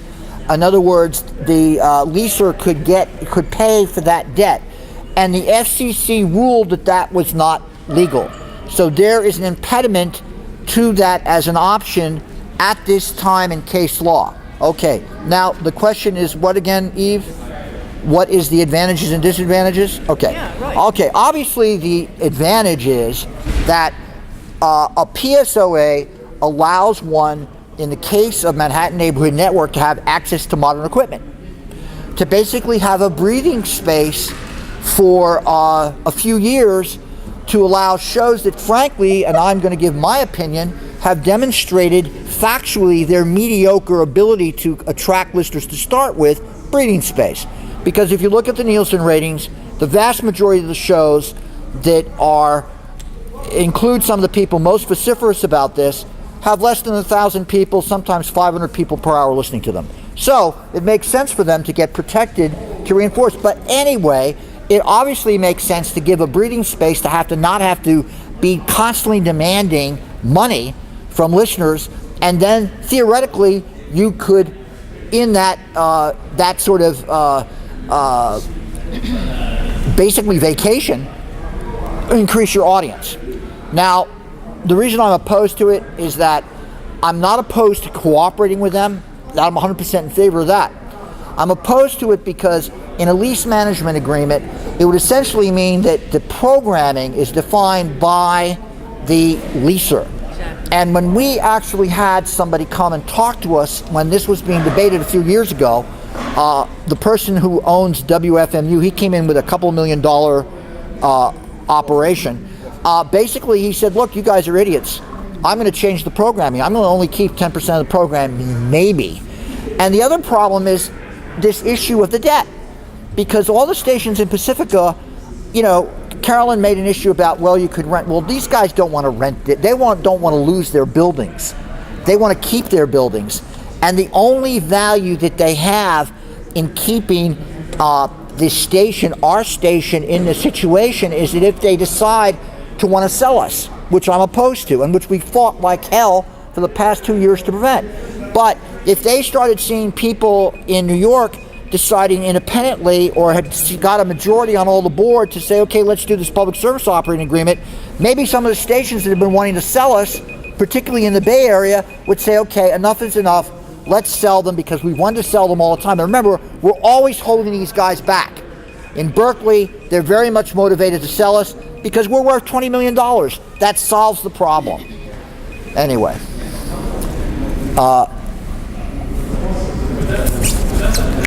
Ms. Goodwin. Thank you. I appreciate your explanation. I hope you don't mind, but I'm just going to, for a second, go back to the last question. Please. Because I just was thinking about this. If we own, I too am 57% Irish, at least on my mother's side, and value of the land. And I was just wondering if the spaces that we do own are rented to other entities at the same time as we're owning it. And if we're not renting them out, can somebody please put that idea out there? Because California is a very expensive place to rent. And if we could maybe bring some people in to rent the spaces in their buildings that they're not using, maybe we could at least, that would at least be $12,000 a year. And if you have 3 buildings, that's a nice little nest egg, okay? So I just want to put that out there. And as far as the space with Manhattan Neighborhood Network, as I'm sitting here thinking, and I keep listening to us go around, and no one can really come up with the magic pulling the rabbit out of the hat with an idea that's going to save us financially. The most important thing to me is that we don't lose WBAI, period. I don't want to lose it because we owe $9 million. So when Ralph came to me and said, well, we have an alternative here, there's another plan, and here's what we're looking at, I said, well, okay, and I kind of tossed it around, but I started thinking about it. And I started realizing, too, that one of our issues is that we have a lot of people that are of the same age, and we all kind of have, this was a really groovy thing in 1968, and it was way ahead of its time. Just like when video came out and people were now watching MTV, guess what happened to the radio? People stopped listening to the radio for music. A lot of people did. They went over to MTV. And so what I was thinking about MTV and the radio is that maybe this would be an opportunity for us to take WBAI into another realm, which may then attract some new people to start looking at our station.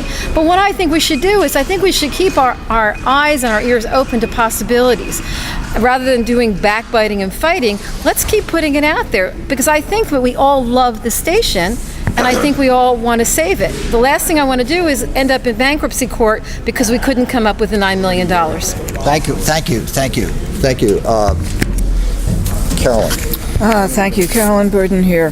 The question of, I'm not advocating that every other station be forced to sell its property. I'm just pointing out that we are not without resources, and that is one of them. It's desperation. When I was on the national board, we were meeting in Washington, and perhaps that's the meeting you referred to. We had a lawyer, I think she was from CPB, come in and talk to us about PSOAs. That was from Kriegel. That was from the Kriegel law firm. You had a lawyer come in. I forget her name, but she explained very carefully, until she was interrupted by people who were in favor of the PSOA. She explained very carefully that in her experience, less than 1% of cases that she had dealt with ever regained their station. That this PSOA 1%? Is the death of the station. And then we asked her for an actual number. And she said, well, in my memory, and I've worked on these cases, one station that she could recall ever actually regained its station. The rest, once you go into a PSOA, it is gone. It's managed, and there is no way, especially if you can't pay off your debts earlier, to get it back. So I don't even want to talk about it, because it is a desperate move proposed, I'm sorry to say, by some people who have something to gain from it. As you pointed out, the question of program quality is not an issue for some people. A sinecure, it would be a sinecure for some people. They would have a space, they would have airtime, they would have a nice spacious studio with modern equipment, and we would not have a radio station. Some people would have an advantage, and it wouldn't be WBAI. So I want to, just discuss, not even discuss that. One of the things about selling BAI, there's always been the move to get rid of BAI because it's the most lucrative station. We have a license in the middle of the dial. It's a commercial license. It is worth a fortune. And it would, in fact, fund the rest of the network. Washington has its own thing. They do music, and they don't consider themselves part of the problem or the solution. But there are other ways to look at how this is done. All right, thank you, Carolyn. Neil. Hello, Neil Voss again. To answer the question of what does a PSOA do for WBAI in the context of a balloon loan, well, what it does is there will be no more membership drives for WBAI, and there will be no more WBAI members. Thus, that will be the end of WBAI. And trying to restart WBAI at the end of a PSOA will be almost impossible. So I'm totally against a PSOA. Thank you. Next. We're going to get a couple comments. Catherine. This is for the public. Hi there, Catherine O'Sullivan again.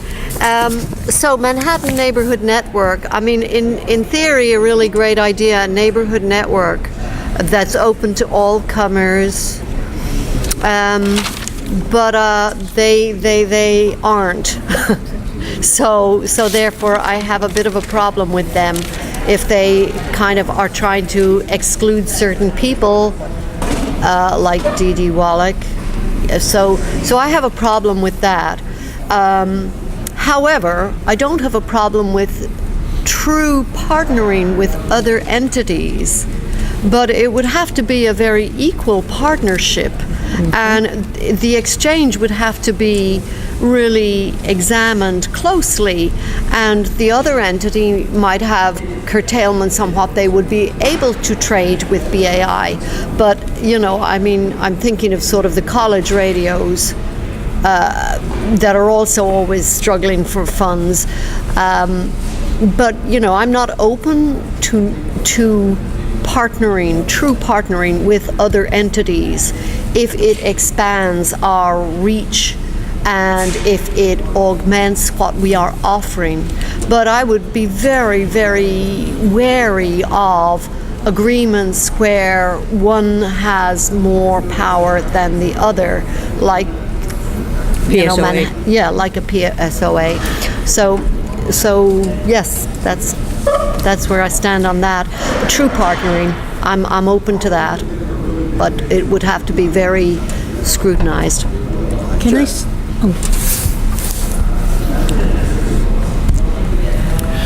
So I understand that this public service operating agreement is contingent on whatever mutual points of negotiation come out between the prospective partner and WBAI.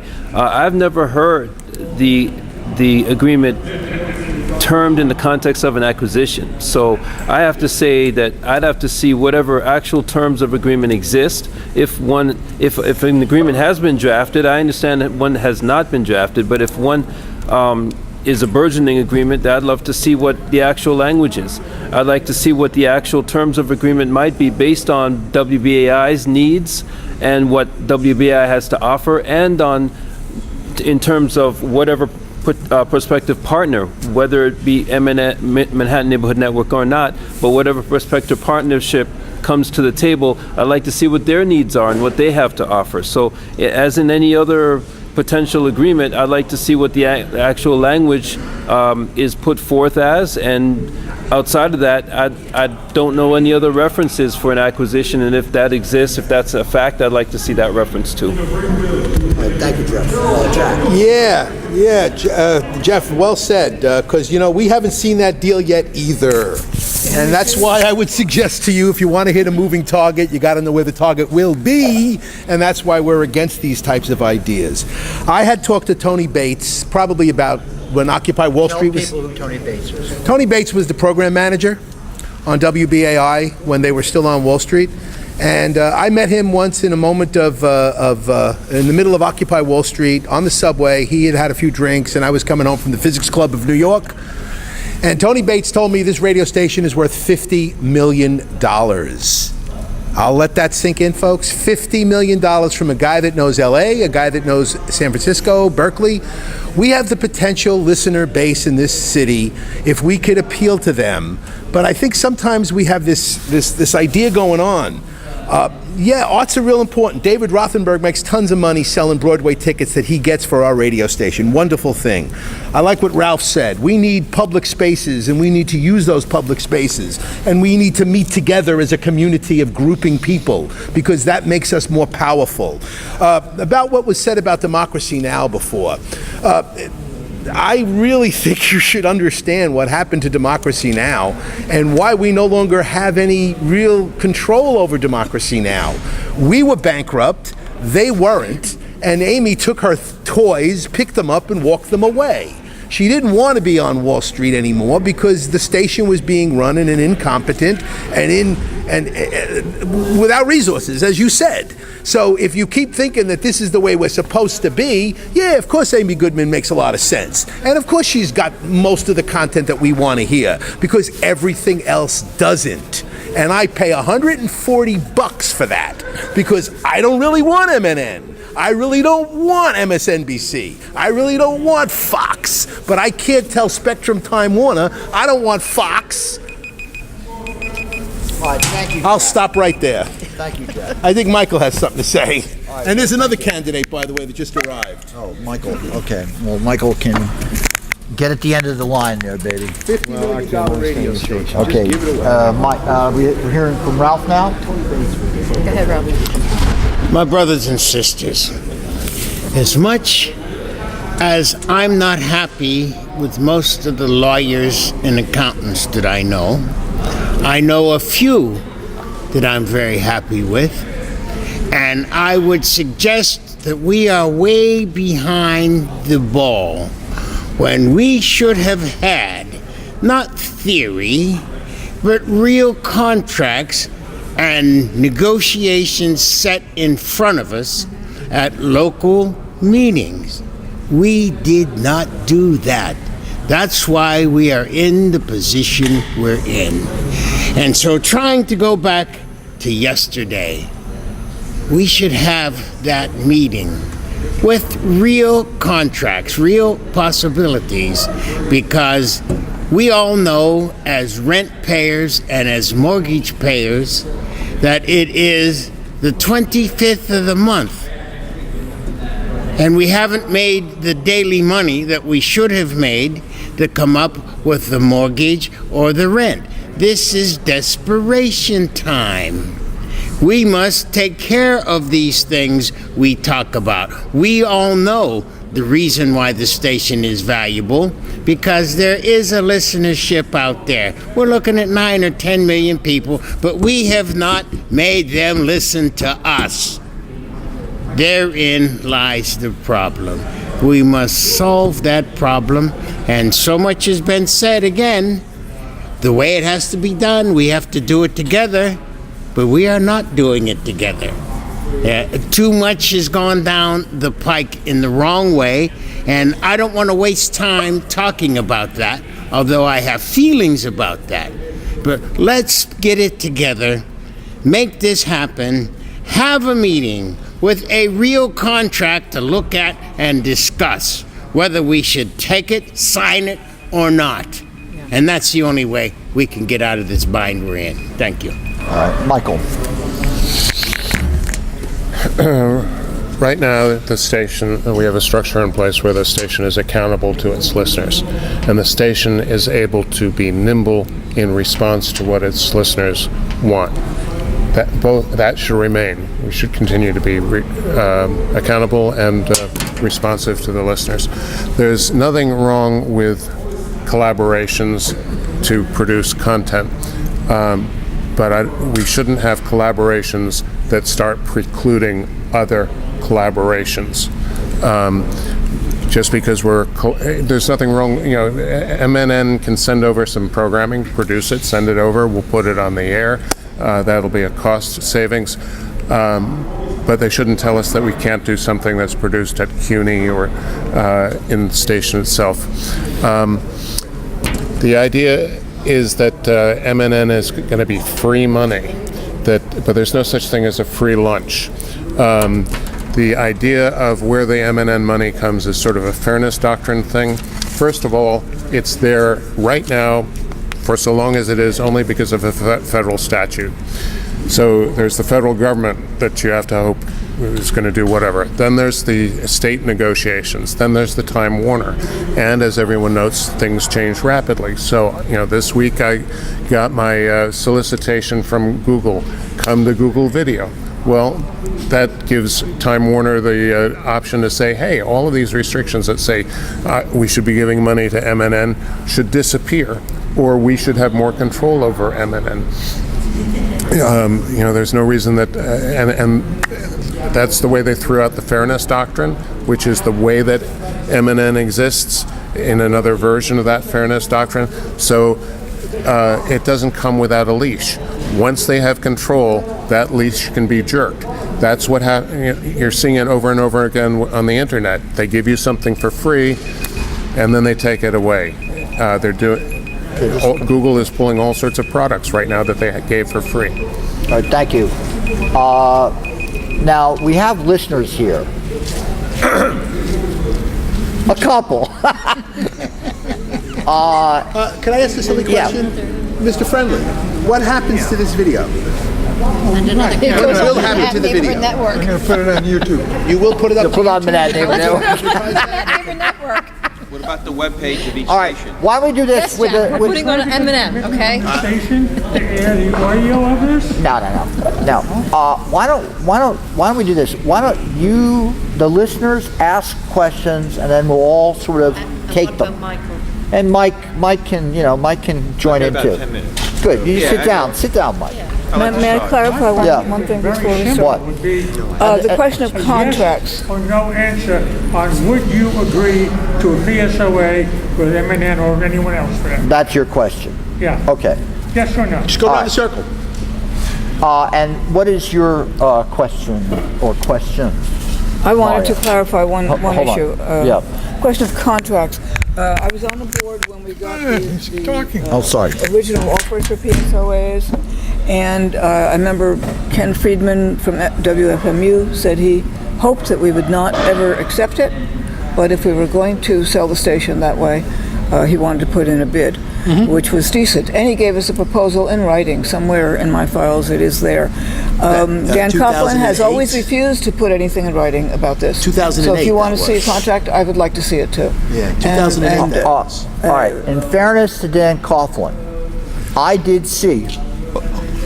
Don't fall in shock. I did see a document that I got from somebody that was no longer under any kind of law thing that described a pitch for a PSOA that occurred when you were on the board. It wasn't in detail like the FMU Right. document. It was a general document, but I did see it. It is a public document. I threw it up on the web a long time ago. I have no idea where it is now, but I did do that. Does he still stand by it, and how? I do not know, He but presented a videotape at the left floor all right. pitch. All right. Where is that? Well, that is, I believe, on the website of the Justice and Unity Coalition, is it not? That whole event that occurred at the Left Forum. But anyway, the main thing is that a PSOA is not an irrational option. All right, let's be blunt about it. It's not, and neither is selling a station irrational if we're left with no other options. But we still have options. That's what we fought for so much. And I know from the point of view of having spent hours and hours on the phone with people in the California area who wanted to sell us. Right here. Who did Right not want to have any compromise. You know, I spent about 2 or 3 years on the phone with these people. And I know that one of the things that they're very angry about is they don't want to sell their property in California, and I don't blame them. They don't like the fact that we did not fulfill our obligation to increase our ability to raise enough money to survive. And they're right. There's no argument about that. I always make it, I never argue with them about that. We have to get better at it. But anyway, I'll shut up. Mario. Jim, Okay. why don't we try to answer his question, which was a yes or no? Well, I want to first have Mario through, and then we'll all go at it. What's going to happen is we're going to layer upon layer. No, we're not. We're all going to shut up right now. Let Mario. What is it? then A we'll yes or answer. no question? Well, yeah, here's an yes or no. Go So on. let answer his Go around the question. That's fine. Let's do that, please. All right, fine. Thank you. All right, no, I am not in favor of that option. I am open to the option. Oh, go on, Ralph. I am open to the option with contract that I can read. Yes. Would not sign a contract, any contract, if I couldn't read it and examine it. Conditionally. Go Yes on. and no. I'm not in favor of surrendering control and accountability to MNN by any means. Okay. I'm not in favor of dealing with M&N on any basis, and I'm not in favor of selling, leasing, swapping, whatever the station on any form. I'm not in favor of a PSOA because a PSOA cannot pay any back debts of WBAI or Pacifica. So it'll have no bearing on our debts. Jack. Why give it away? We own it. Don't give away the radio station. No. My name is Jack.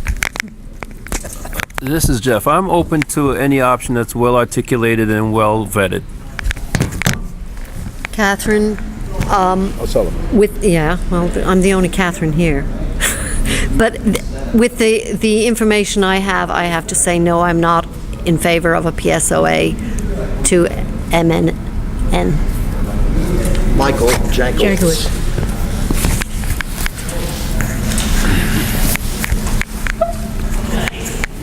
No, particularly if I don't know why. My big question is, why does this person want to make the deal? And not the public relations reason, but the real reason. We're supposed to be a journalistic entity. We should be investigating enough to find out what the motives are. And until then, until I know all the truth, it's no. We have another question. And is it possible for a non-candidate to make a quick statement? Yeah. Or no, it's not appropriate. Okay. Mario had the next question. Maybe you can have the statement after that. After him. No, he gave it to you. Okay, thank you. Eve. Okay, my understanding of a PSOA is that it is exactly what it says. It's an operating agreement. The person who BAI or the station would lend itself to or lease itself to is the operator. They control the programming. They are obliged to take on a minimal number of people from the station to operate, like the engineer or a couple of people like that, but really just 2 or 3 people, I think. And they, as far as I understand, so the station really has no control over the program except that they can share. They can weigh in on whether that programming from the operator is in accord with their station's mission, for instance, okay, in a general way. In addition, as I understand it, as it was said, they can only, the operator can only pay sort of daily operating expenses and nothing else. So I think it's very important to understand, because I don't think it's getting across, that the operator is the one who is controlling the programming. Eve Moser? Not the station That was anymore. Eve Moser, right? Thank you. My name is Eve Moser. Thank you. However, it is important for us to have our colleagues who don't agree with us here talking, and I appreciate that they're here, because these differences have to be worked out. All right, Mario, you got the floor, baby. Yo. I'll hold it. Yeah, my name's Mario. I'm a listener. And I'm a member of the CAB and a member of the Finance Committee. I have not seen anybody here, really, except 1 or 2 people at the finance meetings through the years, and also the CAB, even the candidates that are here. Just want to point that out. I've learned a few things here, and what happens is that what I see here, Jim points out, people are not listening. He points out a PSOA agreement, and it did come with paying bills. And he did the research and he found that. So I don't know why everybody says they can't pay your bills. He found that they can. Mr. White brings up a good point, which I learned tonight, which I had not heard in the 2 or 3 years about this kind of stuff. MNN is not solely its own entity that you make a deal with.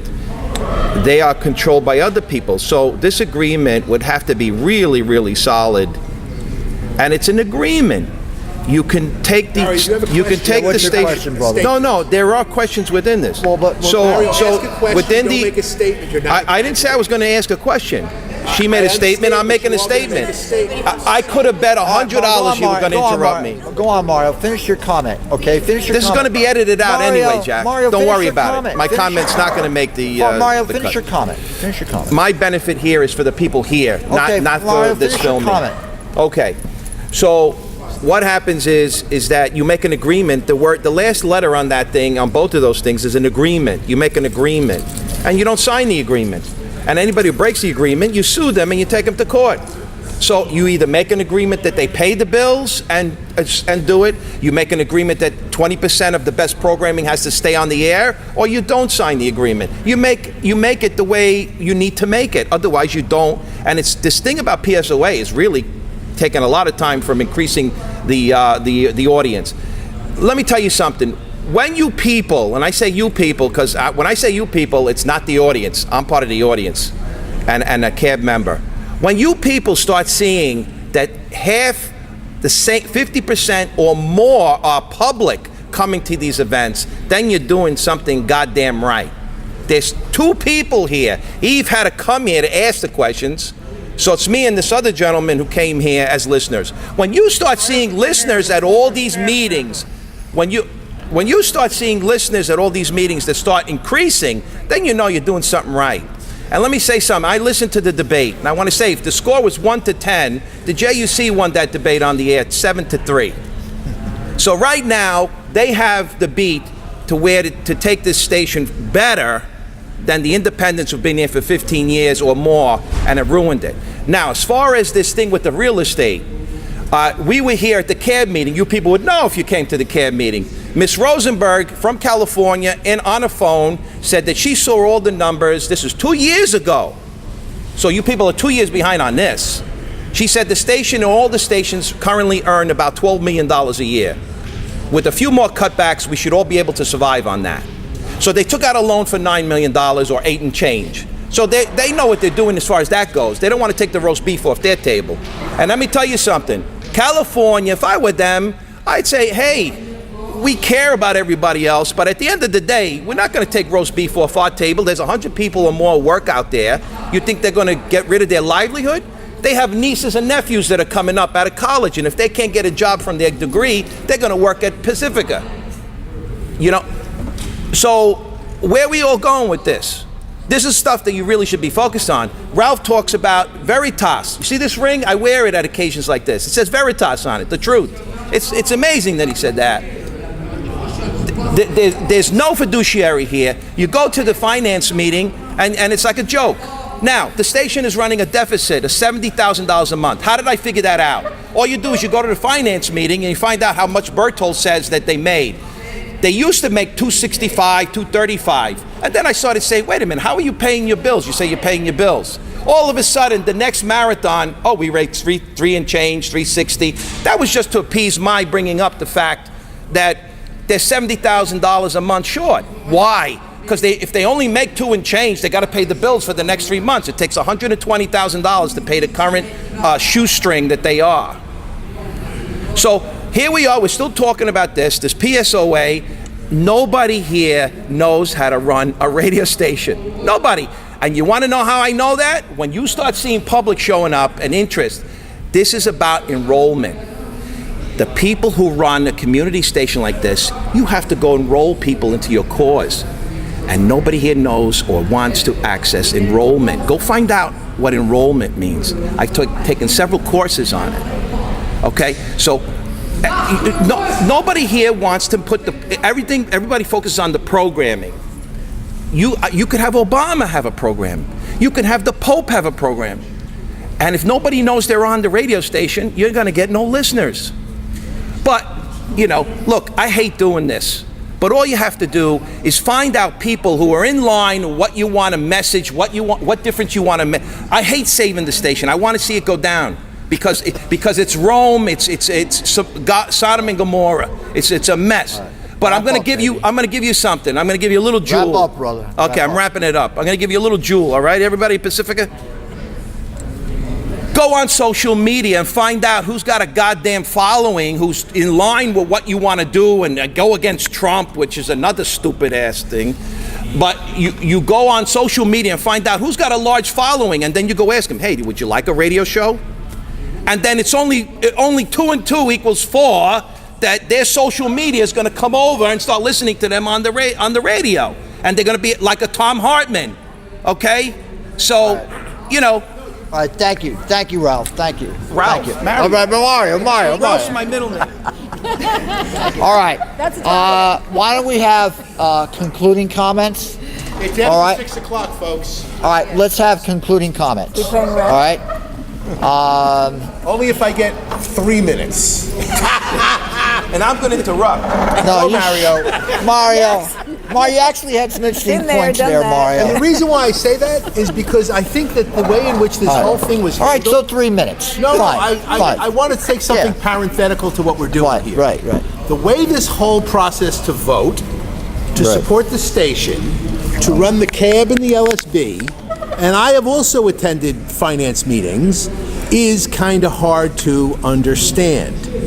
I'm not a poorly educated person, and I try to be fair and honest with everybody. When people start talking about truth, I'm just going to quote Voltaire, count the silverware after they go home. Because that's exactly what MNN is going to give us for their truth. All right, so we'll go in the same order we had. Let's say 2.5 minutes as concluding comments, okay? That make it a little better. And again, I thank everybody for coming today. It's useful to have respectful disagreements, which I knew we could have, by the way. I knew that, if everybody came here, we could have a civilized argument and debate about all this and not kill each other. So anyway, okay, conclusions. I think that we have to, the CPB thinks we're over-governed. And they're right, because you get 24 people in each of these stations, and there's a lot of tasks to be done. For example, one of the candidates running, Maxine Gallman, she actually goes in and does something that myself and other people were doing in dealing with premium problems. Well, a lot of the LSB members could volunteer to help do that. And, all of us, and I think one time we actually had an ecumenical joint effort in a union bank, if I recall, where we were making phone calls to raise money for the transmitter. And I think Ralph was there, I was there, Bob Blair was there, John Riley was there, R. Paul Martin. But stuff like that is important to do, to basically help in a concrete way to solve these kind of problems, the premium problems. And I think that we have to, and I think what Ralph raises is true. We have to, the bickering is hard to get off because it's sort of like the Hatfields and McCoys in a way, like the way it's been going on now for 15, 16 years, with a lot of overlaps. And, we are in a situation as Americans, I don't have to tell you, we turn on the TV every day, we have this neo-fascist kind of paradigm driving us nuts every day on the air with Mr. Trump and the rest of the world that he attracts. So I always feel that usually Pacifica stations raise a lot of money in crisis. We're in a permanent crisis right now, and we have to figure out how to do that. We have to figure out how to creatively move forward and change this whole situation, and I think it's doable. And I think one of the things I've been doing on the programming committee at the national level is I've been pushing through resolutions on this issue of how to increase the effectiveness of all the stations, and that includes every kind of possible thing in terms of radio policy, and including the kind of things that Mario raised, which I think is a reasonable thing. We should go to young people who are doing social media. We should do to young people who are doing podcasting. If they have 50, 60,000 paid subscribers, hey, how can we work with you guys? How can we, it's a no-brainer. And the video issue, which I know we have a few people here of those skills, we're right now in the middle of fighting about that right now at the national level. Because there are people in California who have the ability to start doing that right now. And the ED is opposed to that. I don't agree with him. And I think we just have to all figure out how to get forward on positive, creative stuff. That's, to me, the most important thing. Positive, creative stuff. Okay. Gwen. Hi, I'm Gwen Goodwin, and I was really reluctant about doing something like this, coming on a board. I do politics. That's what I do. I run for office several times, and some of the comments I've heard or had heard were, I think, nastier than some of the stuff I've heard when I'm out on the street. So I was a little intimidated. But when I remembered and for how long I've listened to BAI and how personal it is in my life, how I wouldn't have met my husband, how I wouldn't have ever done any of the things I've done had I not been listening to WBAI. It had such a huge impact. So I don't want to see it go into the toilet. I don't want to see it die. And I want to be a part of a community that's trying to save it and get it sustained. And I am open to ideas. And I have to be clear with you, I have no desire to see BAI turn into NPR or any kind of commercialized radio station. However, I would like to see it still be alive. And so if it means fighting to the death to keep it exactly the way it is and not change it at all, and then it dies and goes into the ash can, I would just say that's a shame. And one of the things I've learned about life is that you have to keep moving along, and change is inevitable, and it's very uncomfortable. But I think that if we were to make some changes, that these could be good things for us, not bad things. And if you have a good lawyer and you know how to write a good contract up, that maybe you can partner up with something like Manhattan Neighborhood Network, and everybody can get what they need. So I don't think, I always tell my mother, I come to the table with an open mind. My door is not closed, and it's not open. It's open to hearing what's out there. And I think if we were able to write down an agreement and meet with the people at MNN and see if we can come up with anything first that works for both of us and get that into writing, then give it to the group and let everybody take a look at it. Let's see if that works. And if this doesn't work, then let's come up with something else. Let's move on to something else. It doesn't have to be this. It's just not kill the radio station by staying with this particular format, which isn't working for us. We're not bringing in new money. We're not bringing in new listeners. And our radio station is dying in front of us. And it is a crisis. So I'll just leave you with that. And I thank you for putting together the meeting. And thank you for everybody coming tonight. Well, thank you. You guys want to become a PSOA? I mean, again, I'm not saying, I'm open too. I'm not closed-minded about this, Gwen. I'm just... And just the question of the debts is all I'm getting at. The debts, as I understand it, they cannot pay the back debts of Pacifica that's what I at want to this clarify. point in time. Right. Thank you. That is the dilemma. Good, thank you. You got 2.5 minutes. Go. Well, I think one of the things that we're not looking at, again, is our structure where we started. The role of the LSB. Excuse me. We have a new executive director who is still learning the ropes, if I may, although he's done very well so far. And I think that if, in fact, we looked at the structure and put into effect all the things that we know should be done, like an LSB that did evaluations, a P&B that listened to them and did not ignore the recommendations of its own LSB members, which some of the P&B members, not just ours, do. We have an affiliates program which has not been tapped for money at all. It's independent, and rightly so. And I think that we need to look at that as a source of revenue and also of new members. Now that we're worldwide on the internet, we don't have to worry about someone in Utah not being able to reach us or pay $25 to listen in. We have affiliate members for that. We have a lot of things that we have not tapped. And I'm asking people here whether or not the new board agrees to look carefully at management and how management top-down works for us. We need oversight. The P&B has allowed WBAI to drift, and I'm afraid to say deliberately, and I don't even want to go there too deeply, but it's not a nice feeling to think that we have been thrown off the cliff to a certain extent. And I would like the national direction, the national board, and the LSB to cooperate in bringing WBAI into a much better condition where it's managed well and there's a lot of accountability. We don't have that right now. So the new board, I hope everyone on the new board understands that we really, if we just followed the rules that we have and made the people from the top down to the bottom accountable, we'd be a lot better off. We don't need new rules. We don't need a new contract. We don't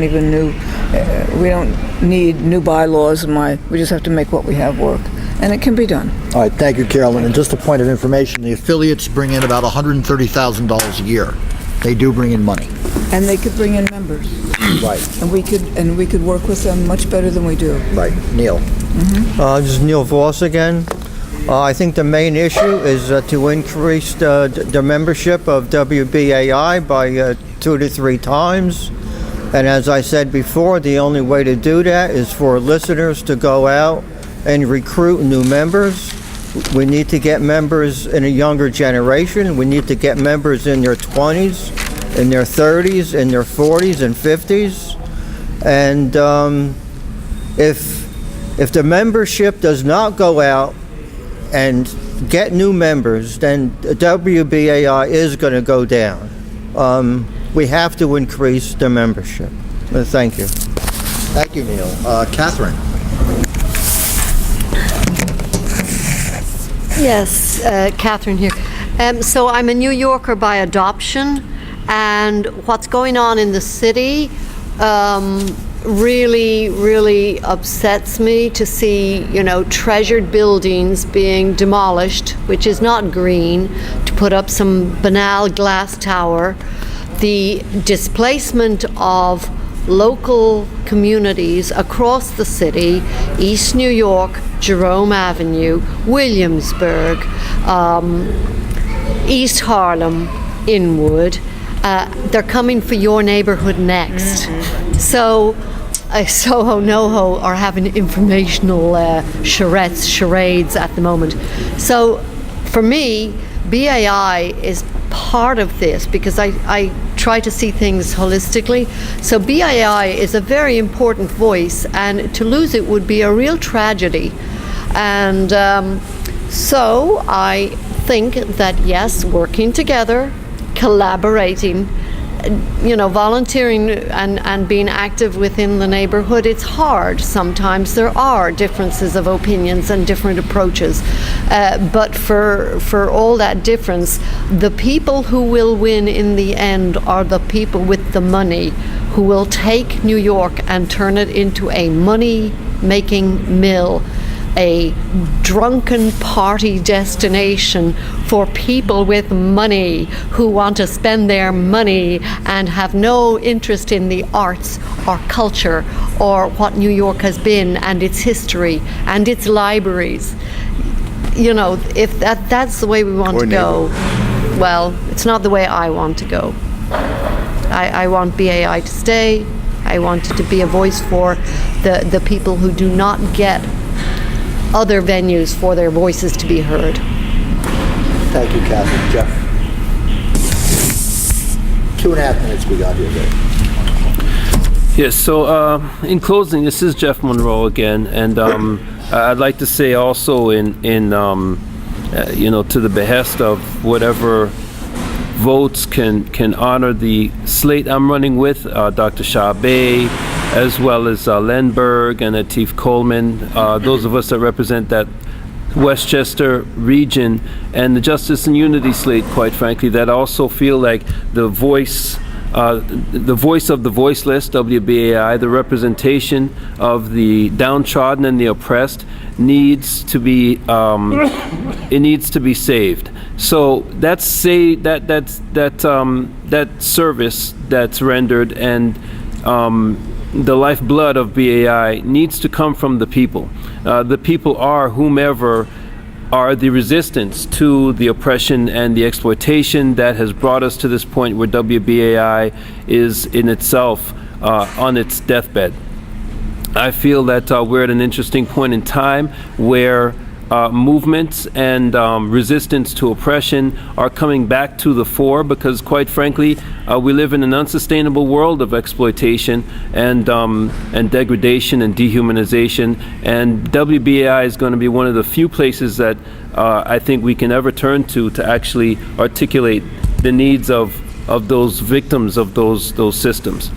To say finally that WBAI is in its own death spiral, I think, is evident in its recent manifestations of programming where they wiped out some highly valued program providers, mostly non-white people, and quite frankly replaced them with a terrible look of a hail back to the days of white supremacy and, quite frankly, apartheid era media, something WBAI should never go on record as ever representing. And we think we not just need to reverse the look, we need to reverse the practice of silencing the voiceless and to representing the overrepresented. So for justice and freedom, quite frankly, WBAI needs to come back to that concept, and we need to also consider where new media is going, and that's going to be the saving grace of BAI. Thank you, Jeff. Jack. Yeah, when my name is Jack DePalmer, and I'm running for the LSB. I'm a retired teacher, and I really don't like politics. I remember very specifically when Summer Reese was surreptitiously removed in California. I'm sorry. Forgive me. I remember very clearly when Summer Reese was surreptitiously removed from the executive director of Pacifica, how she didn't get any due process. I'm afraid that when people talk about having deals and contracts and reading them and open minds, I got an open mind too, folks. And I've had an open mind for a long time because I do listen to WBAI. I remember when Bill Clinton called up Amy Goodman, and it wasn't Democracy Now!, it was Drive Time in the afternoon. And because Amy Goodman was still on WBAI, not on her own show, we had Bill Clinton, who spent an hour and a half talking to her. She reeled him in like a big fat fish, because he is a big fat fish. And that made people listen. Now, the problem with politics is that there are a lot of people that disagree with the politics that we hold dear. You're talking about what you're saying about voices and the voiceless. That's why the city is really taken over by cable television. I mean, there are places in Canada where they don't want Fox on their cable television, and they got rid of it. So if you have an open mind, which I believe you folks do, and you want MNN and BCAT, I say we want CUNY, which is where Democracy Now! Also is, which is where Laura Flanders also is. And if you want something else, we can build it better. And I think Michael's pointed out repeatedly how we do with $1 45 times 62 times what NPR does with the same dollar. So yeah, really, we were kind of like sick of this homogenized, serve up this avuncular, liberal Bill Clinton. Reel them in, folks. They're waiting to get on the air with you. But the problem is they've got a lot of money, and you don't know how to appeal to them. Now, it's absolutely true that all these messages that you're sharing, I love Ralph. Ma'am, you're right on the money. I have nothing to say about it, except I have an open mind too. That's why I can listen to WBAI. When my wife comes in the room, she makes me shut it off. But she didn't make me shut off Bill Clinton when Amy Goodman had him on the line. If we do not unite, we will die. Thank you, Ralph. Jack. Go on, Michael, and we'll wait for Ralph to come back. Oh, Ralph is on. Okay, so something I didn't have a chance to get into as much as I wanted to is with the new antenna, which has HD capability, we have the ability to broadcast on that antenna 3 times as much programming. We can do 3 stations at once. That's 3 times the content. That's terrestrial broadcasting, which means that it doesn't have any exposure to the problems and risks of what goes on the internet and the manipulations. And 3 times as much programming means potentially satisfying 3 times as much listeners and really bringing in a lot of additional people. The other thing is, I'm Michael Weitz. I'm a co-founder of Citizens Defending Libraries. On the library fight, we've been working against the sale of public assets and the privatization of public assets, and we've been working with others in other similar fights because it's happening all across the board. And one thing I know about when they come for the public assets, they do it by stealth. You're not going to understand the way they're going to do it. They're going to make it complicated, and then when you've lost what you needed, they're going to take it away from you. The other thing that the library fight has gotten us into is the whole question of censorship, control of content, and the ability to get information out. And it's the same thing. When they come after you to take it away from you, they're going to do it stealthily. You're not going to see it coming. A lot of the time you didn't even know what's been taken away from you. And that's what I'm very concerned about with WBAI. WBAI is a significant public commons like the libraries. It's a significant public asset. It's extremely valuable. And what's most valuable about it is the terrestrial stuff, because what's going on the internet, it's too much to get into in a short period of time. It just doesn't allow for proper public discourse. So in order to keep the public discourse out there, we need this public asset. All right, thank you. And Ralph has the last word here. Ralph Pointer here. My brothers and sisters, much has been said here this evening. But as my sainted mother told me a long time ago, and it is still true today, we all are what we do. We as a board have been justifiably judged as being incompetent and not getting our job done. Let us not have history judge us as incompetent and not getting the job done. Let us be what we say we are going to be and get this job done. Save BAI and appeal to the listenership to help us save BAI. I have no more to say. Thank you, Ralph. And I just wanted to, first of all, thank all the people for coming here today. Actually, we might think after this election is finished, no matter what the outcome is, to continue these kind of discussions because, you know, the M&N issue, to be blunt, people are going to go to court to prevent that. So that's what's going to happen if that ever comes into so it's good to have these kind of discussions. And one thing as a positive thing to think about, this is something that Jeff triggered in me and others did, was when we were facing the issue of the Empire State Building leasing problem, I had gone to 6 of the community boards in Manhattan and had to do a one-man commando operation.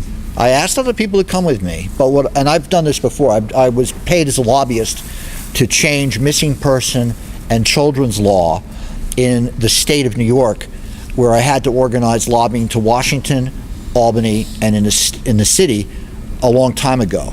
And I used the community boards as an access measure. But what I found is when I mentioned WBAI to the baby boomer audience, that's mainly there, of course, most of them had a very positive, response. Oh, BAI, like it was like I used to listen to that, and but what I saw from that was that if we, after an election, organize teams and methodically go to Queens, for example, we're talking about let's go to the grassroots and to some of the most multiracial, multi-ethnic areas of our city, which we're blessed to have, and go into the community board and say, look, and we need to be green lighted by management to do this, but go in and say, look, what are the problems you people are facing locally here?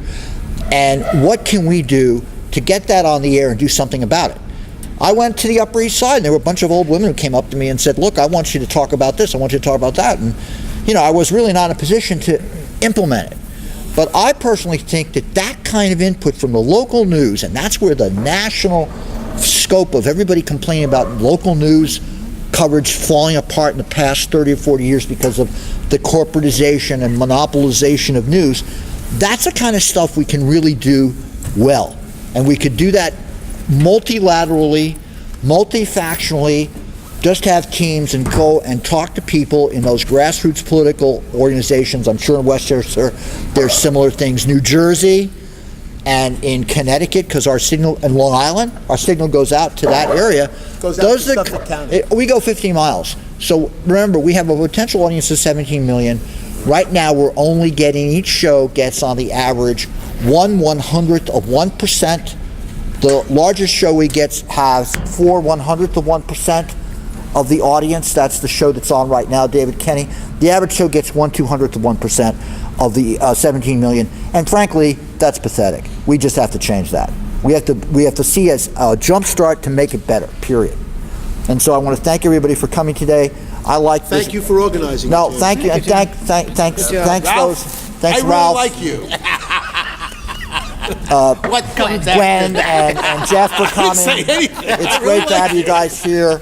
Hopefully next time we'll have even a more boisterous crowd, But I think it was good to have, because I know we could have a civilized discussion about these things. Good work, Jim. Thank you. Thank you. Thanks a lot. I can get that from my family. You what? I can get that from my family.